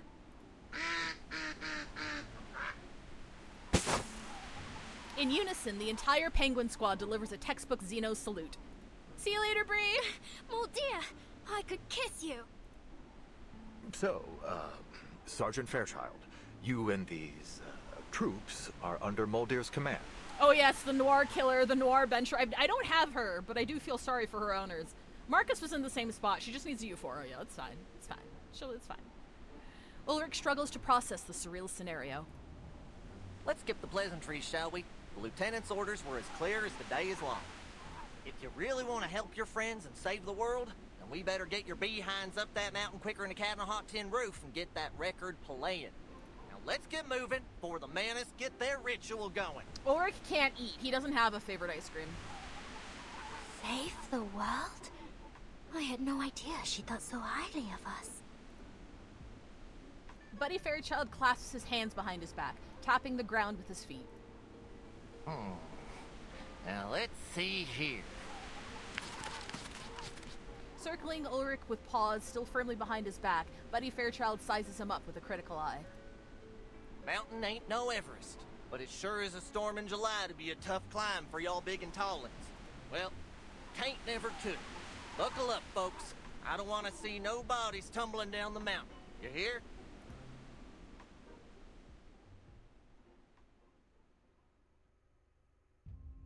The path is steep and treacherous. Tread carefully. Press and hold anywhere on the screen.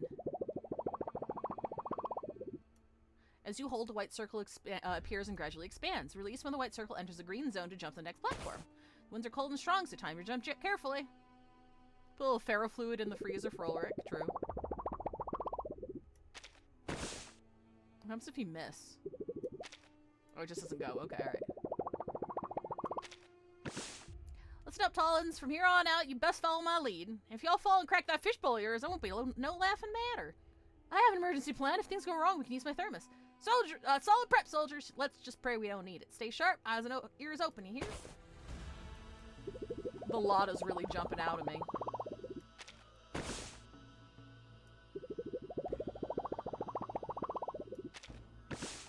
Excellent. Now I have 3 penguin guards. I'll be sure to ask their names to include them in the acknowledgement section. Yup.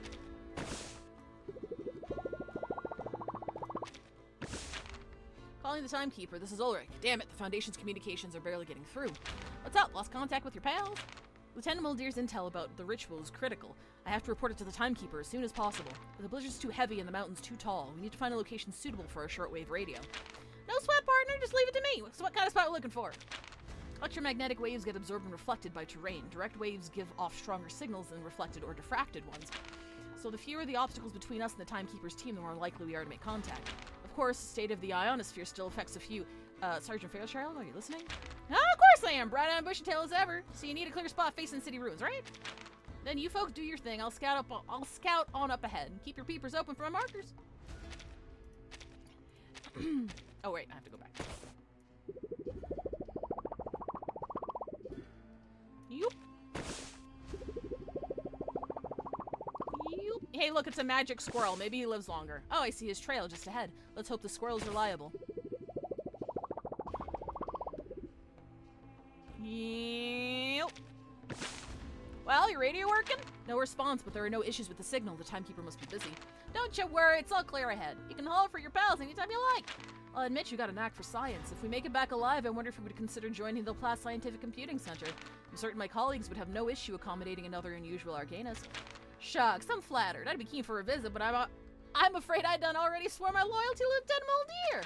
Gonna scout on ahead now. Save your lecture for later. Keep moving and try not to let your brain freeze through.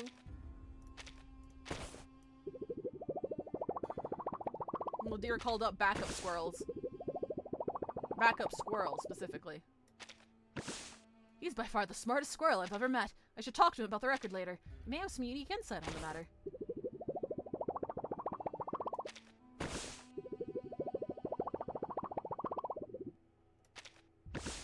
Forgot to tell him that my carrier fluid doesn't freeze below minus 80 degrees Celsius, but considering the potential for metal to turn brittle in extreme temperatures, I'd better move fast. We're schmoving. We're hopping. I like these cute little gameplay things between the chapters. Spot looks good. We've got a direct line of sight to the city ruins, so the signal should carry. No, just stop moving. It's dangerous here. You gotta keep moving. Dangerous? We're the only ones here, and the slope is quite gentle. The avalanche risk is less than 0.5%. I need to establish communications. This intel must reach the timekeeper, now. But Mr. Ulrich, don't you smell that? The air is dusty. Something's lying away for us. Timekeeper's in danger. If we lose this comm window, the next one won't come easily. You two go on without me. This risk is mine to take. But boss, it goes against my orders. Relax, just hand me the thermos. I'll know when to hide. Ulrich's such a badass, honestly.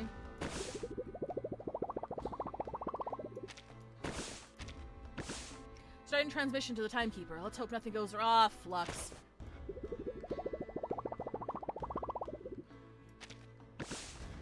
Yeah, there you go. Noir just has to outlive him, that's all.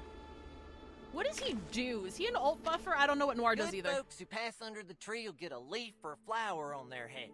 Bad folks, on the other hand, they're getting a hard old chestnut on the noggin, spikes and all.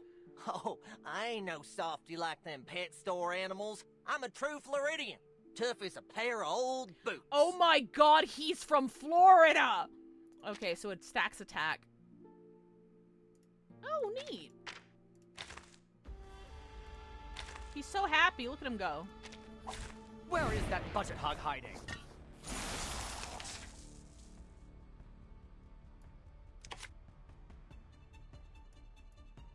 You know what? I actually don't know what Ulrich does either. 20-second dynamo. I don't suppose I had to play pulsing field. I'm gonna stand like a dynamo. I get ultimate does not take at the allied incantation draw limit. Oh, so he can. Okay, that's neat. Come on, pals. Self-channel frequency lasts 3 rounds. Earning status gains 6 amount of ceremonies ultimate might and transfers 5 spots dynamo into pulsing field. Scanning mode self-channel enter structure analysis for 3 rounds of already in the status. I don't know what to use when though. You know what? They're gonna die. Crack some codes. I salute you.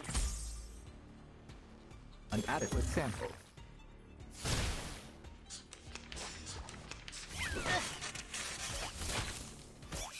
wonder if Getsion is gonna be reworked into a dynamo character. I know he got he gets a fucking Euphoria in the coming patches. I don't know what it does though. Well, let's make a scene. I'll handle the tech support. Take care, pal. The perfect solution. Getsion, the bird guy.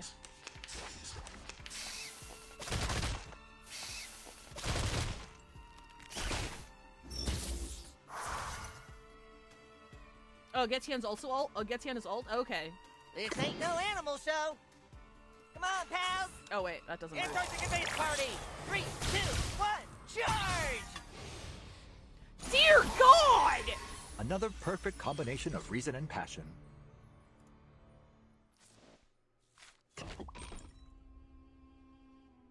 Bruh. Oh yeah, I bought Ulrich's skin. It's fucking gorgeous. Jervis makes her pickles, but for plants. Oh, nice. I don't have a good plant team. I've always just gotten by doing other things. Look, I get you worried about your pals, but this fancy radio of yours just ain't worth it. The equipment isn't my concern. See, I have backup units. All it takes is a little paperwork at headquarters. No, wait just a dang minute. What do you fall off next time? Fine, fine. He's got the patience for all them foundation forms. We'll take it low and slow. Just follow your guide. We'll make it work. But every step we take this way takes us farther from the Timekeeper. Compared to Manus Vindictae, we're moving at a snail's pace. Never thought I'd wish penguins could fly. Funny you mention it. Back in Florida, these fellas did take a couple flying lessons from a Tripodero. Of course, furthest they ever got was the other side of the creek. Ha!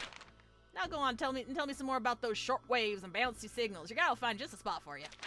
Double time now. Don't want to see no more nasty surprises. I do not have Mercuria, no. I do have Marcus, though. Yeah, Marcus is like P1 or P2? I think it's P1. I don't have Vila either. That's why I don't- see, this is why I don't have a plant team. I don't have any plant- I don't have any of the fucking core plant units. I think the last plant unit I pulled was Jessica. Everyone else has just kind of shown up. Time to think outside the tank. Maybe I can rig a radio antenna kite. Argus, don't have Argus either because I pulled Tuesday. Well, no, I didn't pull Tuesday. Who did I skipped Argus deliberately. I either pulled someone just before her or just after her.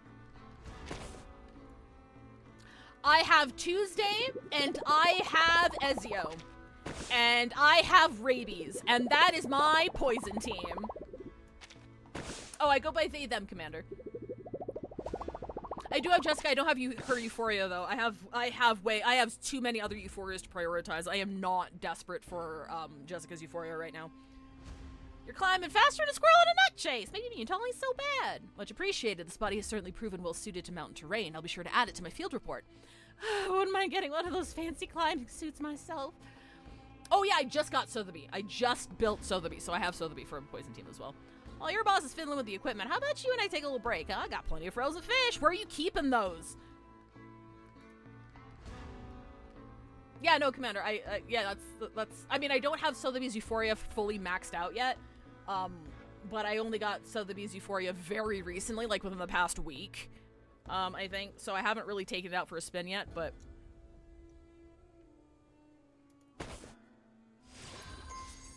Hey, Buddy Fairchild! A brand new home and a whole new world to discover. And what took the Foundation so dang long to introduce me to you? Don't tell me they really believe that hooey in the papers. What'd it say again? Miami animal jailbreak perpetrated by a squirrel? Yeah, he didn't do that. He's never done anything wrong in his life.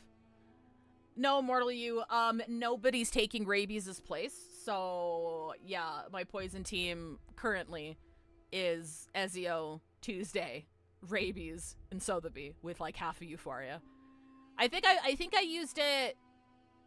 I think I've only had to use it once during. I haven't finished Reveries yet. I'm lazy.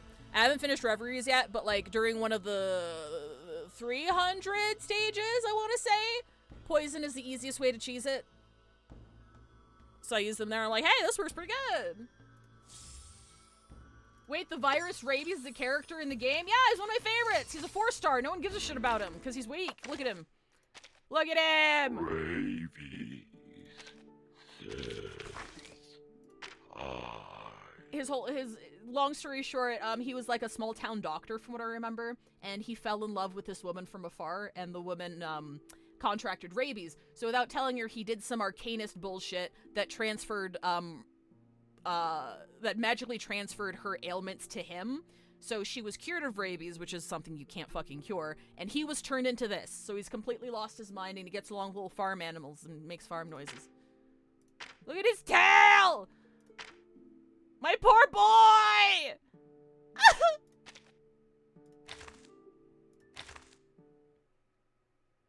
I appreciate your understanding on the importance of personal space. It is a valuable virtue. I'm not gonna lie, this guy right here is my favorite Reverse 1999 character. His character story just fucking hit. His character story just hit, man. I love this guy. You can understand why I like Lygus now. I love this guy.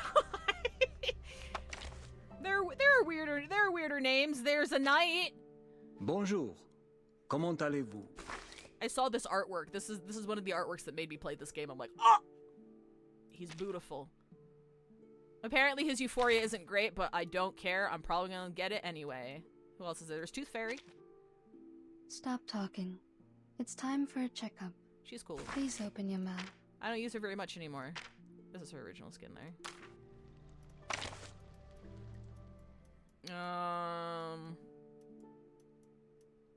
You got Tuesday, we got Flutter, we got 37. You're back. It feels weird not to have her at level Of course you 37. are. I should do that. Because this place is the origin. He's actually a powerful ult DPS. Oh, really?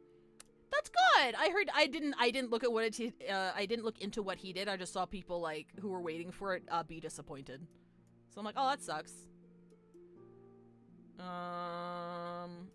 There's Pickles, there's Winsong, there's Avgus, there's Balloon Party. She's great. Oh, nice to meet you.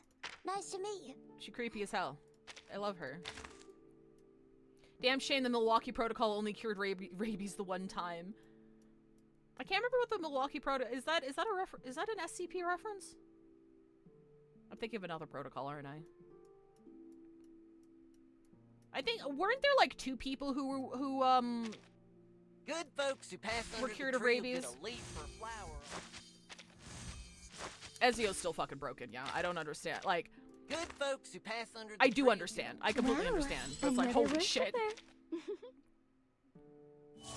Kill someone with his skills or ult. He activates his ult next turn as a... What?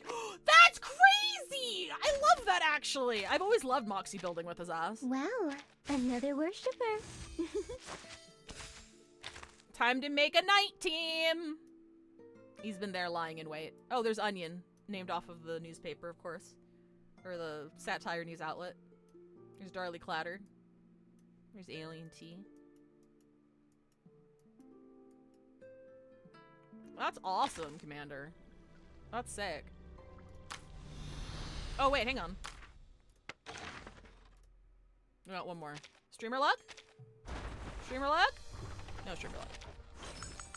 I'll get her eventually. Hello, Miss Timekeeper. We're a team now. All right. Every time he casts his ult, he gets rousing. Okay, so he's just stacks on stacks then. That's exciting. I don't know why people are disappointed. Maybe they were hoping for like a kit rework or something, or I don't know. That's the most fun thing to do with him. Is his damage not that good? I have no idea why people are disappointed with that. That sounds exciting. Basically, Milwaukee Protocol was put rabies patient in coma, give a certain amount of drugs, pray, and patient cured. Oh, that's right. Worked exactly one time in 2004. Jeez. Don't look, get your rabies shots. If you suspect that you've been around something that could have rabies, that shit don't play. That shit don't play. No question that solitude is a blessing. All right. Well, thank you guys for hanging out. That's the end of this stream. We'll be doing the last half of the story arc tomorrow morning, same time. And then we'll be raiding into bingo. Yeah, that's pretty much all I got. Thank you guys so much for hanging out.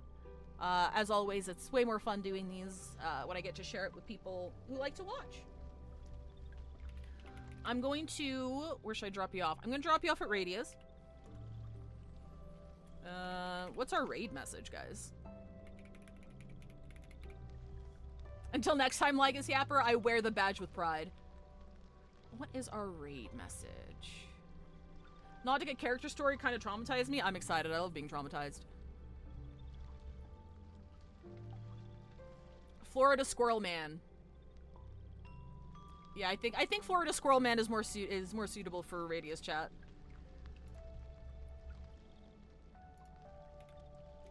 Florida Squirrel Man. All right. Well, thank you guys again. I'm sorry. I know I said it a million times, but I really appreciate you guys hanging out. It's really fun. I'll see you guys tomorrow for the exciting conclusion of the horrors in the Arctic. And then maybe for bingo later. All right. Have a good one, guys. Bye-bye.